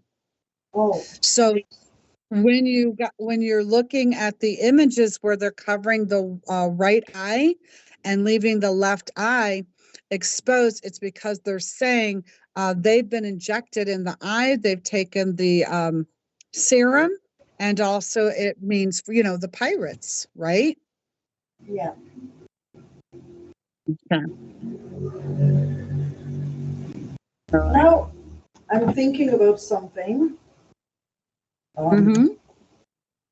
different, but in this movie we have a labyrinth with a lab rat.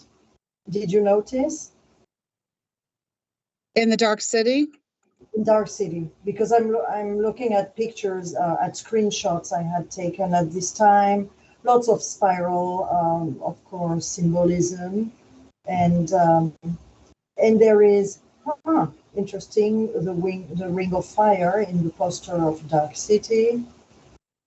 I'm sharing all those things, old decodes again on my Facebook. Yeah, there's a rat in a lab with the shape of a spiral. And I just saw that same thing, a rat in a lab, but in a labyrinth. I just watched it. I just saw that yesterday in a movie called Oxygen. It's on Netflix. And it's a woman who wakes up in a pod. and it's interesting. But I don't want to tell to speak about the movie in order not to spoil it. But that's another movie of somebody in a pond.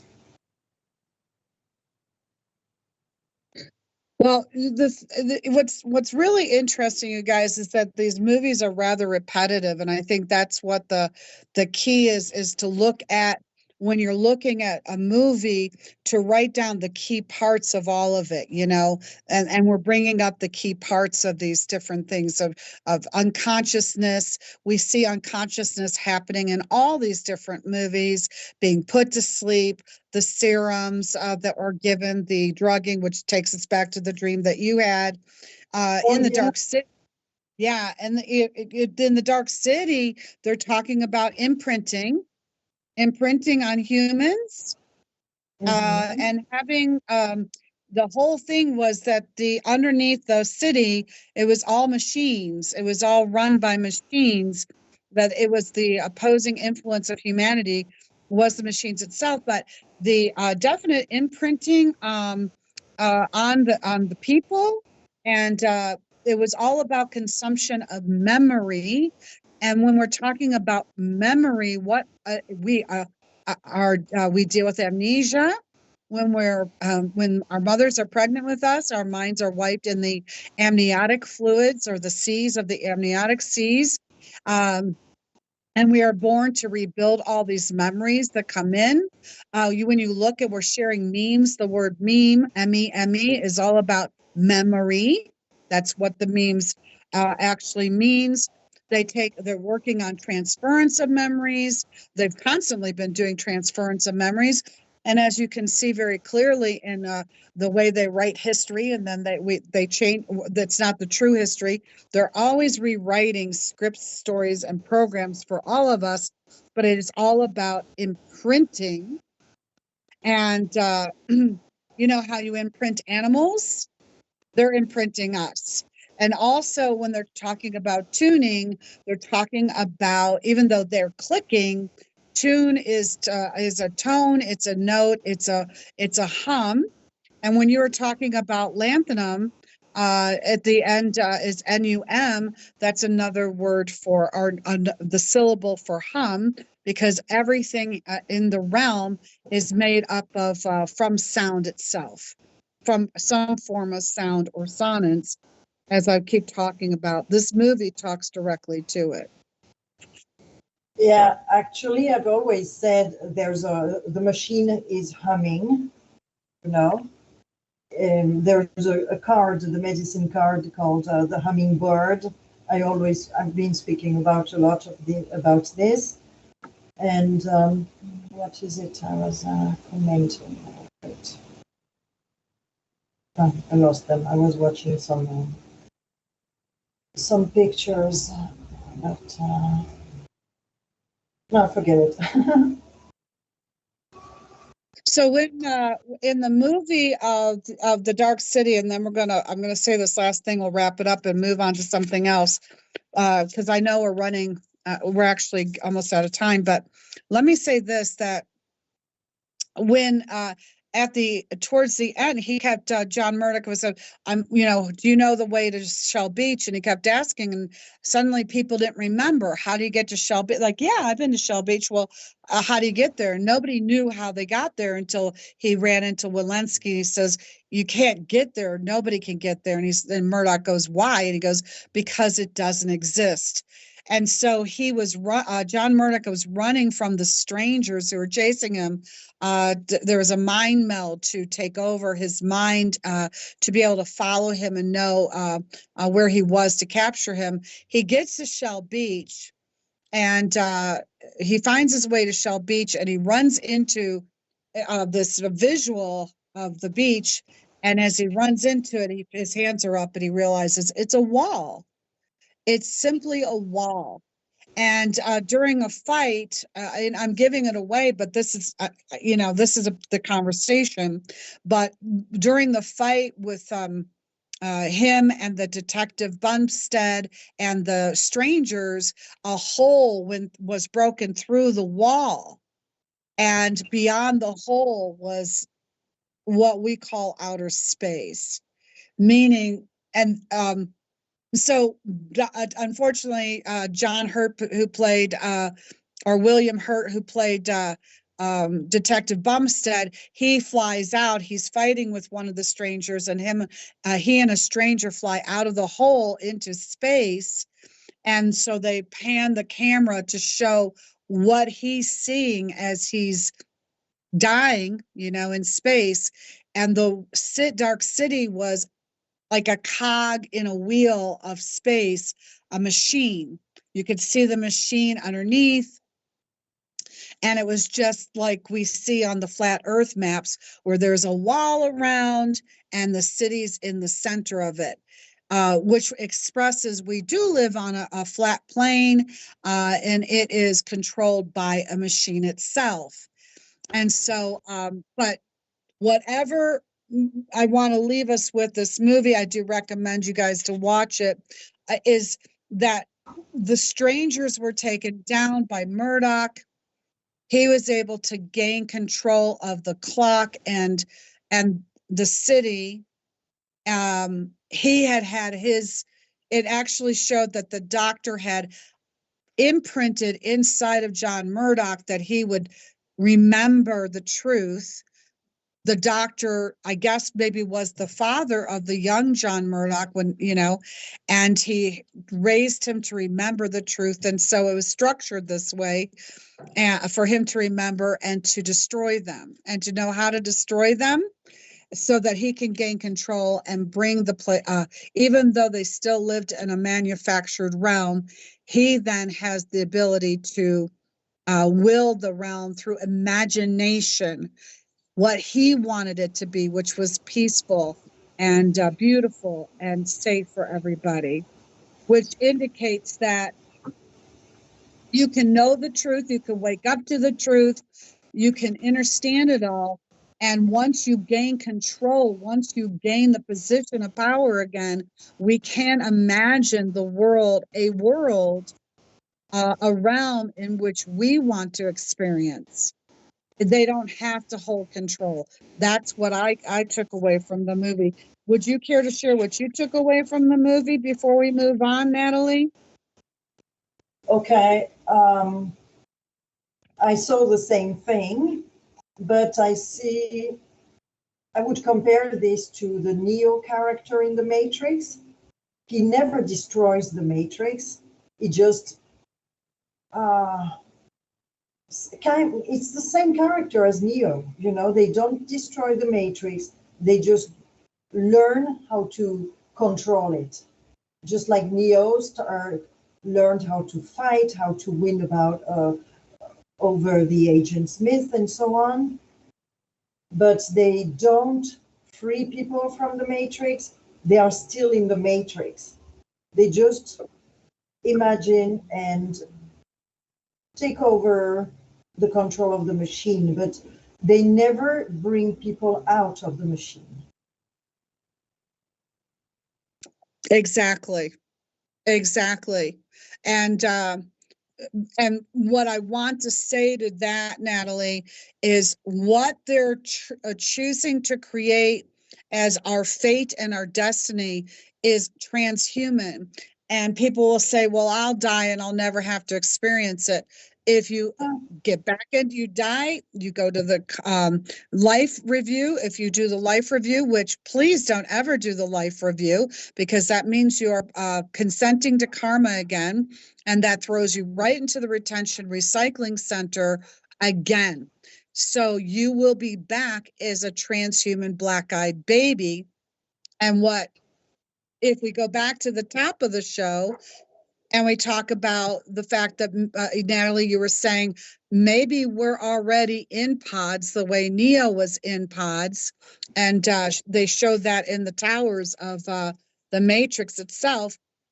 But I'm going to tell you all what their plan is that they don't need adult bodies to emit the electromagnetic field so that we have an electrostatic realm. They only need babies now.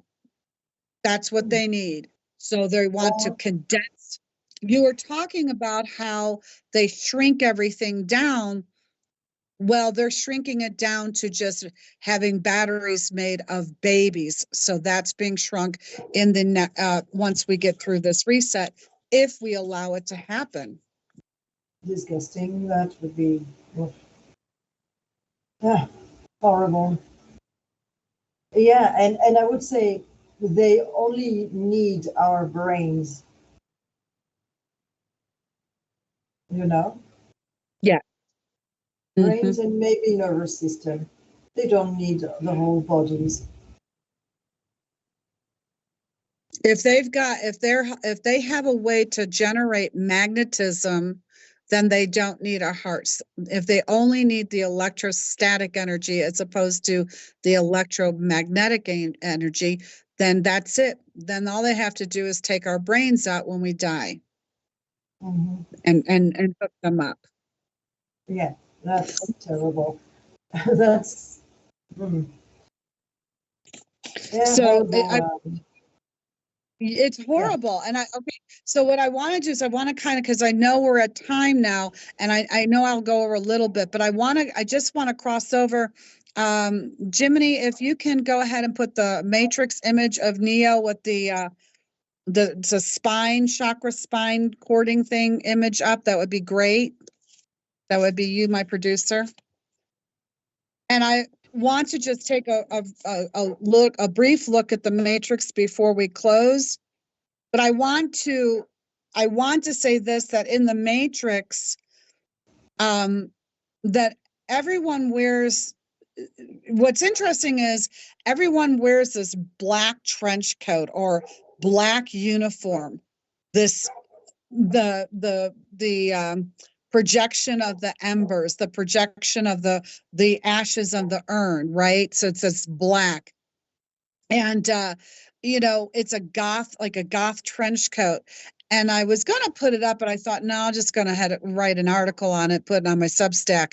But the interesting thing is I was watching Neo again, and he's in the trench coat. And I remember thinking, wow, he sure looks like a Jesuit priest, right? He's wearing the cassock. He's wearing the Jesuit robe.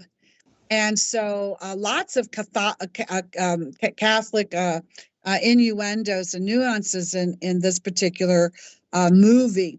But again, I want to start off and read something that Morpheus and Neo are having the conversation. And but before, actually, I want to go back to the trench coat for a moment. It's a goth trench coat, you guys. And believe it or not, in etymology, the original word for God, G-O-G, was actually goth, G-O-T-H. That was the original word at the root of God. So all this Gothic, the cathedrals and architecture and clothing and all sorts of things, it's the time of the dark god is what it's stating. Okay, so he's in this trench coat with looking like he's a Jesuit priest. But before he gets into his character of Neo, him and Morpheus are having the conversation, right? And so Morpheus says, the matrix is everywhere. It is all around us. Even now in this very room, you can see it when you look out your window or when you turn on your television. You can feel it when you go to work, when you go to church, when you pay your taxes. It is a world that has been pulled over your eyes to blind you from the truth. And Neo says, what truth? And Morpheus says, that you are a slave, Neo. Like everyone else, you were born into bondage, born into a prison that you cannot smell or taste or touch. A prison for your mind. You have to see it for yourself. This is your last chance. After this, there is no turning back. You take the blue pill, the story ends, and you wake up in your bed, and you believe whatever you want to believe. And you take the red pill, and you stay in Wonderland, and I show you how deep the rabbit hole goes. All I'm offering is the truth, nothing more. And then Neo takes the red pill. He chooses to stay in Wonderland. And Morpheus says, had you ever had a dream, Neo, that you were so sure was real? What if you were unable to wake from that dream? How would you know the difference between the dream world and the real world? And then he takes the red pill and he goes into Wonderland. It's a very interesting thing because when you look at the movie The Matrix, you know, when you first look at it, it's like, oh, Neo and Morpheus and all of them, they're the heroes. They're the ones that are escaping. And Agent Smith is the one who's trying to, hold you inside the Matrix. He's the bad guy. But in review, when you recognize that Neo took the red pill, first of all, you guys, why are we taking pills? Because pills change and they morphosize our brain waves in order to keep us in illusion. So pills either way is not what you want to be doing. Meanwhile, when he took the red pill, it was to stay in Wonderland. And Wonderland is, take the W off and you've got Underland, which means the underworld. It's another way of saying the underworld. And so really they're not releasing themselves. What he did was he was able to be freed from the pod, but he's still, like you were saying, Nathalie, he was still in the Matrix. They're all still in the Matrix. They're what is the remaining human city is Zion. If you take the word Zion apart, it the word, there's a lot of back static on your end, Nathalie. I don't, if you can stop that, that would be helpful. But Zion is, if you take those words, you could take in, I-N, out of Zion, and then O-Z, and that's in Oz.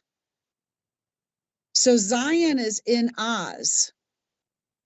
And when we talk about Australia, as we've done on another show, we call Australia the Oz, and we call it the down under, the land down under. And so that's Wonderland, is Australia. And I firmly feel that, I'm going to ask Nathalie your thoughts on this in just a second, but I firmly feel that Zion is the world. It's not Israel. It's only a part of it, but Zion itself is the world, and not necessarily the earth. It could be the earth. It could be the machine, because in the Wizard of Oz, it was the computers and it was the manifestation of the machine that presented the great and powerful Oz itself, all an illusion. So even when he took the red pill and went down into Wonderland and stayed there to go down the rabbit hole, he was still inside the illusion. And you can see, because they kept going into the computer, they were going into virtual reality in order to have demonstration of their power. That's where they found their power, was in virtual reality. Nathalie, would you like to speak to that, please? Do you have anything you'd like to contribute? Because that's big.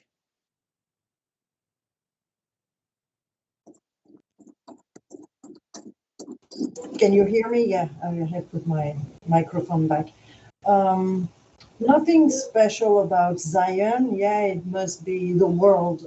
Another name of the world. The world has many names, or the Matrix has many names. Like the city is a name for the Matrix, for example. I was focusing on two other things, like on the picture. On the picture you have on right now, you see the top of the picture, we have this big head, and it looks exactly like the Deus Machina from the Matrix movie. So Dark City, the Matrix, another parallel, big one. Second thing, you said about God, the real name is Goth. And this reminded me of the city of Gotham from Dark Knight Rises. Have you heard about it? Yes, Batman. Yes. And so I was looking at pictures because I haven't watched it.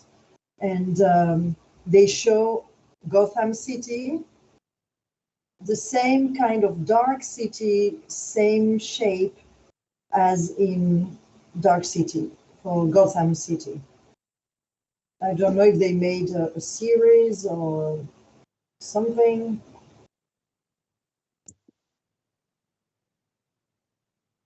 They made a series, yes. Mm-hmm. Full screen here. Yes, so I was watching posters, and you see the fire below and the same shape as Dark City, and people standing on it, on top of it. You also see another poster. They have these black capes with vampire bats, so confirming the vampires. Then there is this guy, he looks like a corpse, disgusting. It all has to do with death. So what apparently runs this matrix is death, and people are worshiping this dead entity. Well, and I want to say right here, this is such a perfect point that you just made, because when we understand that this realm is run by the pirates themselves, the flag that they suspend over their vessel is the black flag of the Skull and Bones. We know that Yes. the secret society of the Skull and Bones, 322, that's a part of running this realm. Of course, the Committee of 300, that is also about eugenics and population control, as if we are just bugs that need to be gotten rid of. But I do want to say this, that when you just said that about this realm is run by death, how can anybody not see it when the majority of the world, not to say that there aren't other religions like Islam and Judaism and Shinto and all the isms, but you've got Christianity that tends to be the most popular religion of this realm at this time because of Christ. But if you look at Christ, he's dead. It's not like we're worshiping the Son of God who is living and vital. He's dead. He's a corpse on the cross, hanging dead. Anybody that wears the crucifixion with the corpse on the cross is literally wearing the black flag with the skull and bones. It's nothing different. Everything here, when you're saying I'm a Christian and I'm a lover of Christ and God, I not to say you're a bad person or anything. I would never say that, because that's not true. But I'm saying that people are worshiping the dead and calling it life. That is how mind controlled and brainwashed we as human beings are in this realm. Yeah, and Christianity, they say about Christ, drink my blood and eat my flesh. What kind of cannibalism ritual this is? So you have the Christians that do communion, and okay, I drink the blood and I eat the flesh of Christ, and I call that communion. I'm coming together in union with a corpse as I'm being walked to my death.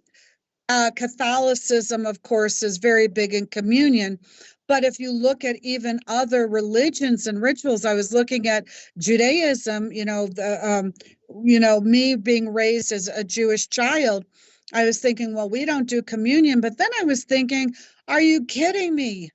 Of course we did communion. We just did it differently. We did it over the Passover Seder, or we did it Rosh Hashanah, or different things where we pulled out the goblet of wine and we ate the matzah.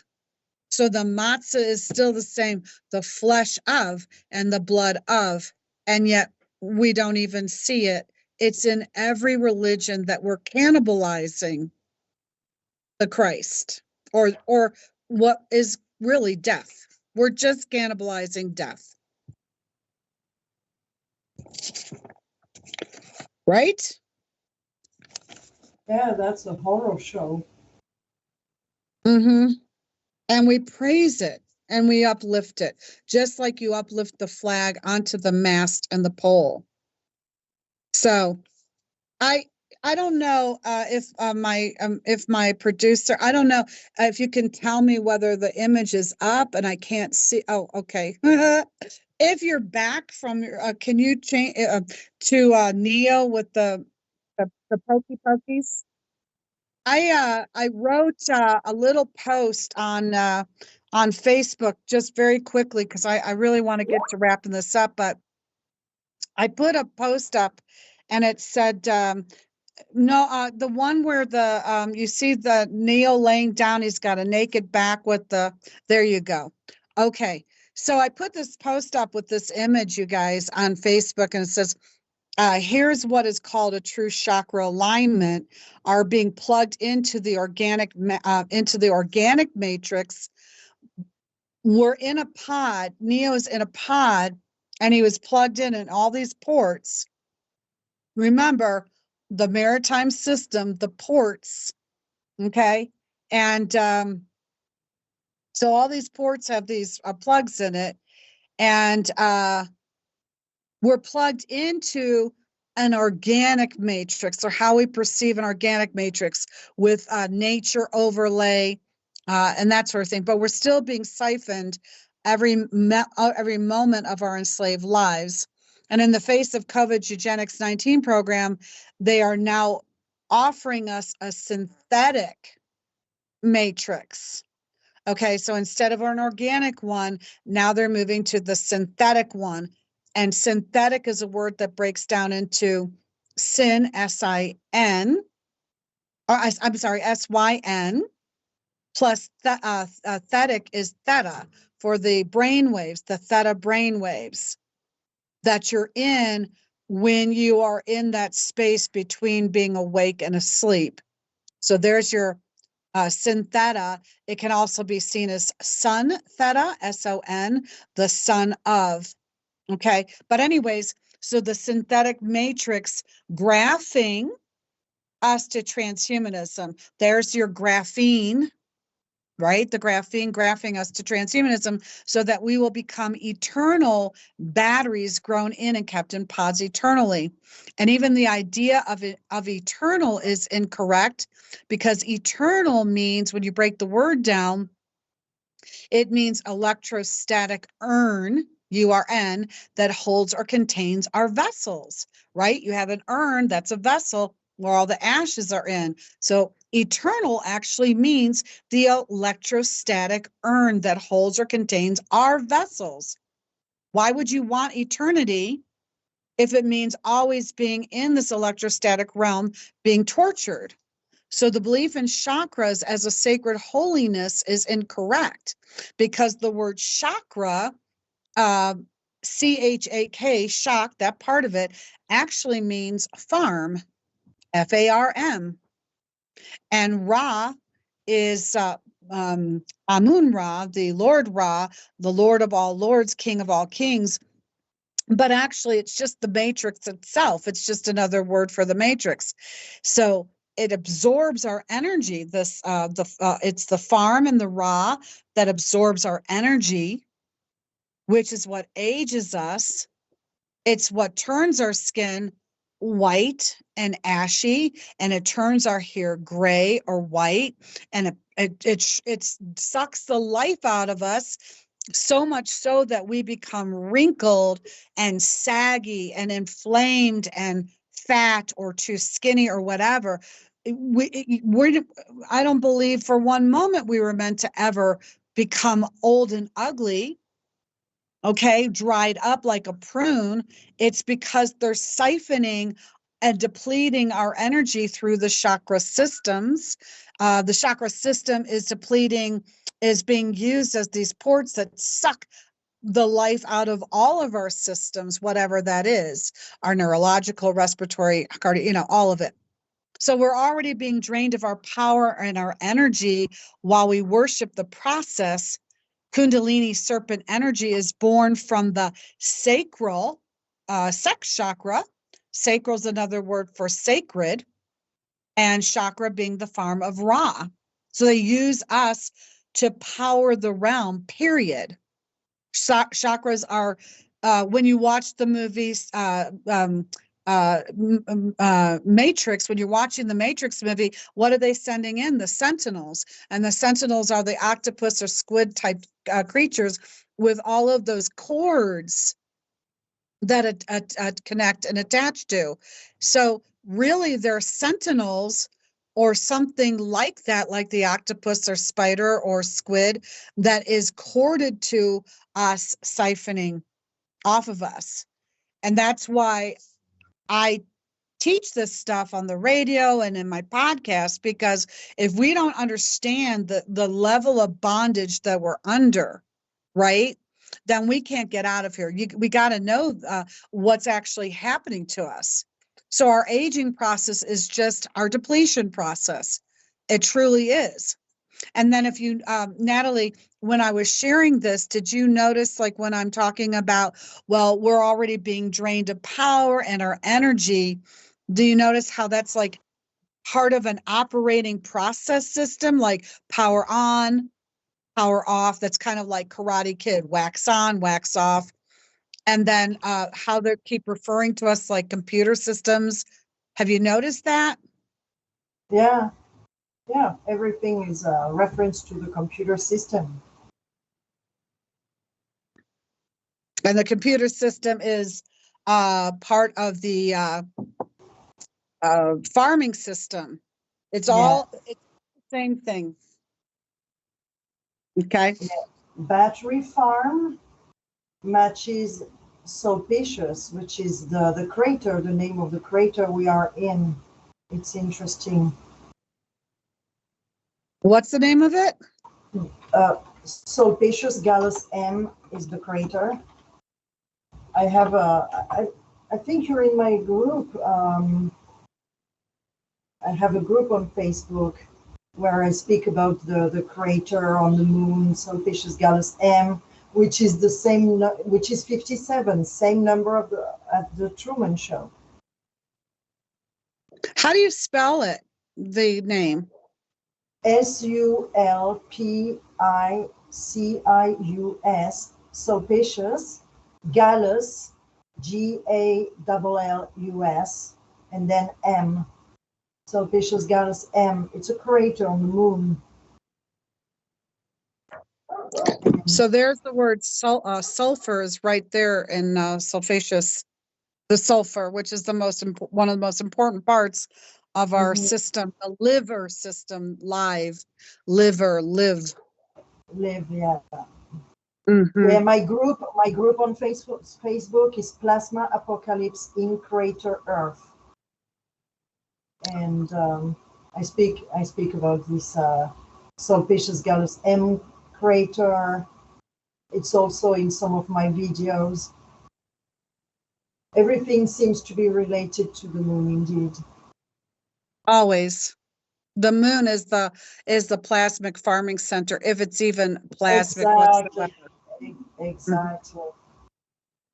And the thing is like it's all a farming system of our energies and our essence, and yet people are taught to praise and worship, cultivate and rebuild these chakra systems. So the new age comes in and says, oh, if you spin your chakras and you strengthen your chakras, clockwise, and then you breathe into and you bring your Kundalini energy.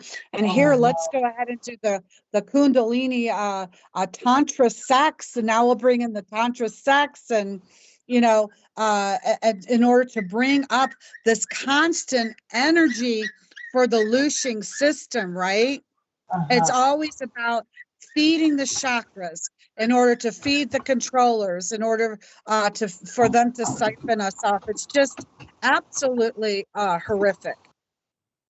Yeah, this is horrible what you were saying about the aging process that is not natural, etc. It's true, they are sucking so much life force out of us. Yeah, that's all that it is. And we're sitting here, but we're supposed to love life and we're supposed Uh-huh. to be praise of life, you know? And then you No, have how can somebody like what you know, and me, we don't praise it, we don't worship it, we don't adore it, and then we're seen yeah, as troubled people, right? yeah, the day you are born, you already have a foot in the grave. This is true. We walk our Mhm. life through to the grave. Right to the grave. From the moment you're born, you are in process of dying, but it's not so much that you're in process of dying, it's that you're born into a realm of death. You are Exactly. life. Yeah, so you are life that is brought here to electrify and magnetize this realm into being. And in order to keep it alive and lit, you have to be in process of them sucking the life out of you. That's why they call it succubuses and incubuses, because, you know, when they come in at nighttime, they're always sucking the life out of you, right? Yeah. Yeah. Horrible. Well, very few people can see this. You know, they just like to enjoy and party, especially in Mexico. I see people partying and thinking about stupid activities, you know, and they are not able to see what we see. No, they can't. They Most can't, people even can't if see you what tell we them, see. hello, we are in hell, we are in this world, what dominates is death. Uh, they don't see it. No, Lucky we're them, trained. lucky them in some ways because they are not so, you know, they just enjoy what they can. But when we Exactly. And yeah, Mhm. go ahead. Yeah, when we know, we look for a way out. Right. And I think that some do have the opportunity to get out, but you've got to get to the point where everything needs to, you can shed everything. It doesn't even matter if you're immortal, if you're immortal, if you die, you vaporize, you become nothing of nothing. That's Yes, inconsequential. You just want out of here. yes. Um, okay, I want to take a look. I've got some stuff that came in. Let me take a quick look at this. Um, Joanna says this speaks to biodigital convergence and how they have hacked our bioelectromagnetic field. Yeah, and you know it's interesting because listen to Sabrina Wallace and all that, and she talks about the biofield, and I'm not going to get into that tonight. It's very clear they have hacked us on every level, you know, our biofield. Of course they would, because that's where our mind and our emotions, our soul is. I will be bringing to the radio show what soul actually means in a decode here coming up in the near future. But we could not get into the biodigital convergence conversation today, but we do have to get into this. KFLI 17 says, yes, the few figured out how to control the narrative by herding the sheep. We create our reality individually, but at the same time, collectively. I have to agree with you, KFLI. Um, who could have very well just been a character? I'm not sure what that's in reference to. Some of these aren't questions. They're being put in caps, but they're not questions. What about chlorophyll and spirulina? They are deep green of the nature. That's true. And here's the thing, no matter what you do, and we'll talk about this on Sunday, because on the Sunday podcast, for anybody who doesn't know, we're going to be talking about health and, all sorts of different modalities and supplementation and that sort of thing in terms of health. We'll be doing that Sunday at 5 o'clock Eastern Standard Time on Telegram on my podcast. We will be talking about chlorophyll and spirulina. The problem is anything that you do for your health in this realm is part of the realm itself. So if you take spirulina, or if you take chlorophyll, you take chlorella or whatever, although I do not recommend chlorella. A lot of people go, she doesn't know what she's talking about. It's very contaminated with lead, so you all know. But you're taking in the greens, of course, because we are structured in this reality. So our bodies are resonant to this reality realm. That's why our bodies are considered a prison. They're considered the cell. That's why there's cells inside of us, because the body itself is a cell that is holding our spiritual essence in it in order to generate the life. And so when we age, when we get sick, and when we age and when we die, that's really okay, because they've used us up, and then we get to come back again as babies and start all over again. The problem is the next time we come back, we won't be leaving the pod as babies, and therefore you can't wake Neo up in the pod who can come and be the one, because there's nothing a baby can do. It just becomes the forever battery, if you will. Okay, so then Jimmy says the code in the Matrix was green. Guy who betrayed Neo was Cipher, which is Lucifer, and the light codes of the electrostatic realm. Actually, very, very true. Cipher, his last name was Reagan, by the way. And I'm not sure. I was looking at those names, Jimmy. I can't, maybe I've got it here in my, hold on a second, my notes, just 1 second. I don't have it here. I don't know where I wrote it down, but I was writing down that, Reagan is, well, it gets into, we'll do the Matrix we'll get into the Matrix another time, because you've got everything. You got APOC for apocalypse and Trinity and all sorts of things. And it's just a fantastic, fantastic decode to get into, fully in the etymology of it all. But absolutely Cipher and Lucifer. And the birthday, Joanna says, and the birthday cake is the placenta too. You're absolutely correct. How do we unplug our chakras? How about if we get together on Sunday and continue this topic of conversation on the chakras? Because if we don't start talking about how to unplug from the farm, we struggle to get out of here, so there's different layers, and I don't have all the answers, but we can talk about that on the Sunday pod chat, and then we can always bring more information back to the radio itself. All right, hold on a second, there's more. Why the traditions of the Jewish people always start after sundown? Well, that's true. Everything goes from sundown to sundown, but it starts after sundown, brings us into the night as well. Yeah, another part of the whole system that's pretty messed up. The way all religions need to be gone and focus on spirituality, elevating our consciousness to as close to perfection as we can get. Absolutely true. That's true. If we don't get rid of religion, it doesn't matter what religion. For the Hinduism as the first religion, Wiccan occultism, to the newer religions that are coming in, like New Age occultism, Scientology, and the new Hilltop Church, we're not going to get out of here because we're staying attached. Hey, you got out of my mind over there, admin of the People for People. Admin is saying the Jews worship the moon. Sin is Hebrew for moon, which, of course, the god of the moon was Sin, right? Ergo Sinai. It's Sin AI, the AI of Sin, Mount Sinai, because the moons seem to be born from Mount Sinai. Hey, just so you know, Gaz, I was actually born as a Jewish person in Mount Sinai Hospital in Chicago.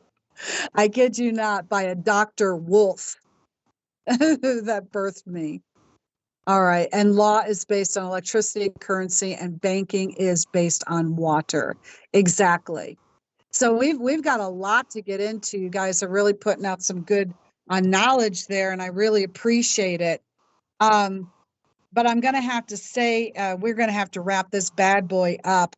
Natalie, I want to say that I thank you for coming and joining me on this radio show tonight. It's been great talking with you, and of course, next week we'll be back here.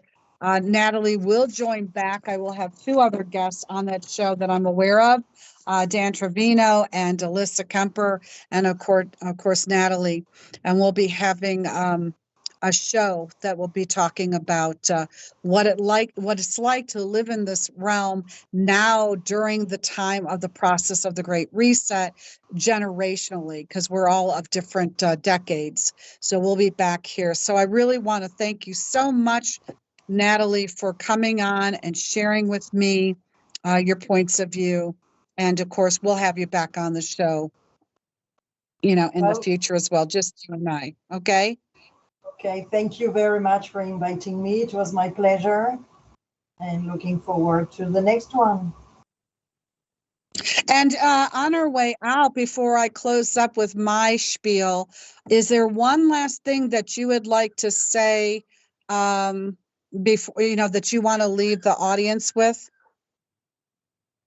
No, I think I've covered pretty much what I wanted to say. I will put together a few images on my Facebook, and I can share it with you also, so that or on Stream of Consciousness. Perfect. That sounds really great. So thank you all. Everybody, thank Nathalie for coming on tonight. And you can always go and see her at the top of the show. I had all of her information on. I hope that you screenshot all of that so you know how to find Nathalie. Okay, so we'll go ahead and close up, but I just want to let you all know that this Sunday coming up, we're going to, as I said, we're going to discuss health, healing modalities, herbs, foods, nature. The show's called Healing Our Way Back Home. So I'd like you all to join me on my Sunday podcast for two reasons. One, you're going to get a shit ton of knowledge concerning health and that sort of thing. But also, you get to celebrate my unbirthday, my uncelebrating my unbirthday that I don't celebrate anymore. But this Sunday, I'm coming out of the closet a little bit because I'm going to be turning 62 years old on the 2nd of June, 6262, and 2024 is also a 62. So there's like a 62, 62, 62. So I would like you all to come and uncelebrate my unbirthing. And when I say unbirthing, BERTH, okay, I mean, I am unbirthing. I'm pulling myself off that birth and that dock, and I'm getting the fuck out of here. So that's what you're going to do. You're going to come celebrate on health and that sort of thing.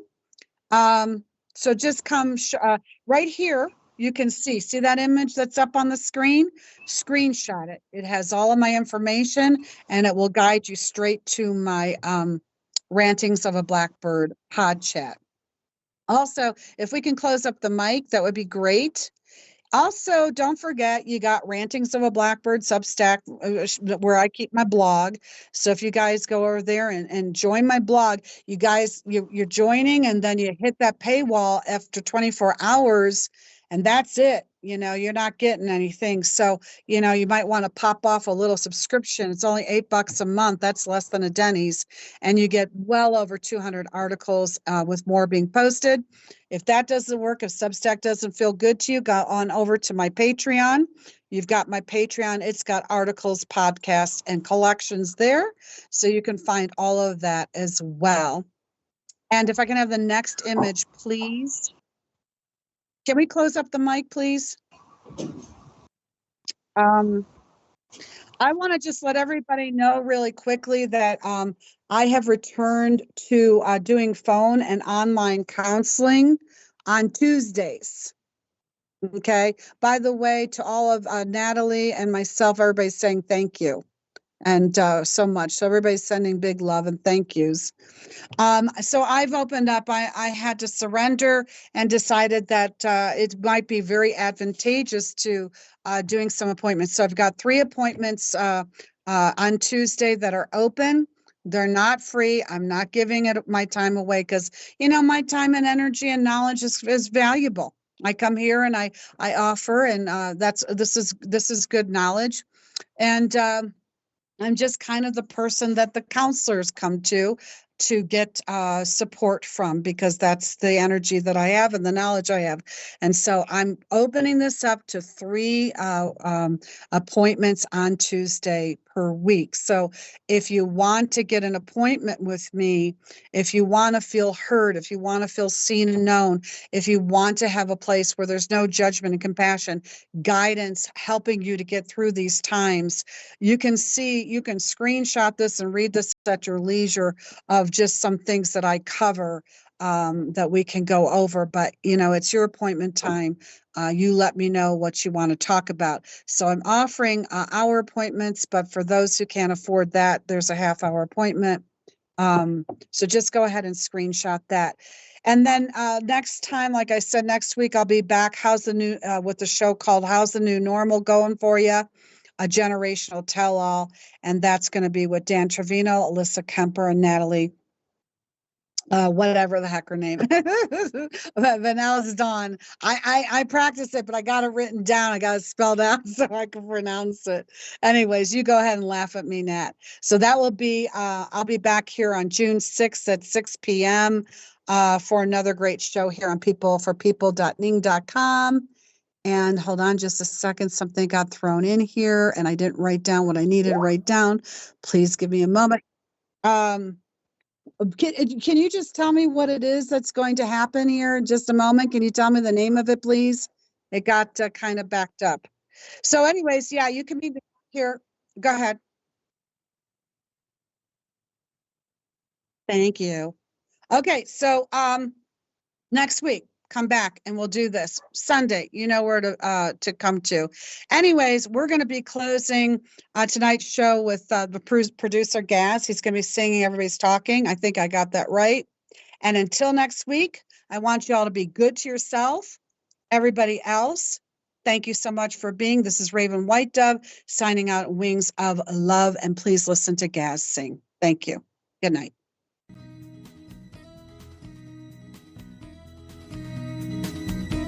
Everybody's talking at me.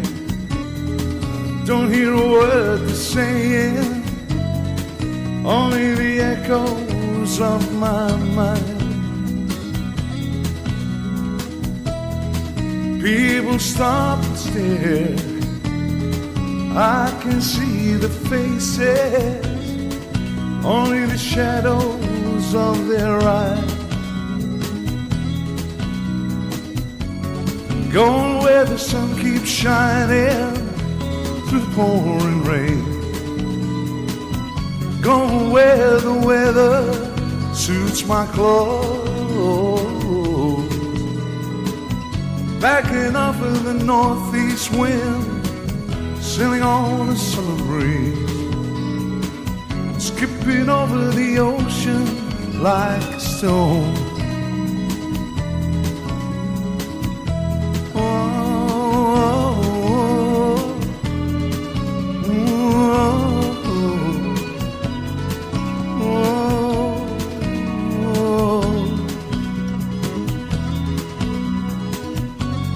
Going where the sun keeps shining through the pouring rain. Going where the weather suits my clothes. Banking off of the northeast wind, sailing on a summer breeze. Skipping over the ocean like a stone. Everybody's talking at me. Can't hear a word they're saying. Only the echoes of my mind. I won't let you leave my love behind. No, I won't let you leave.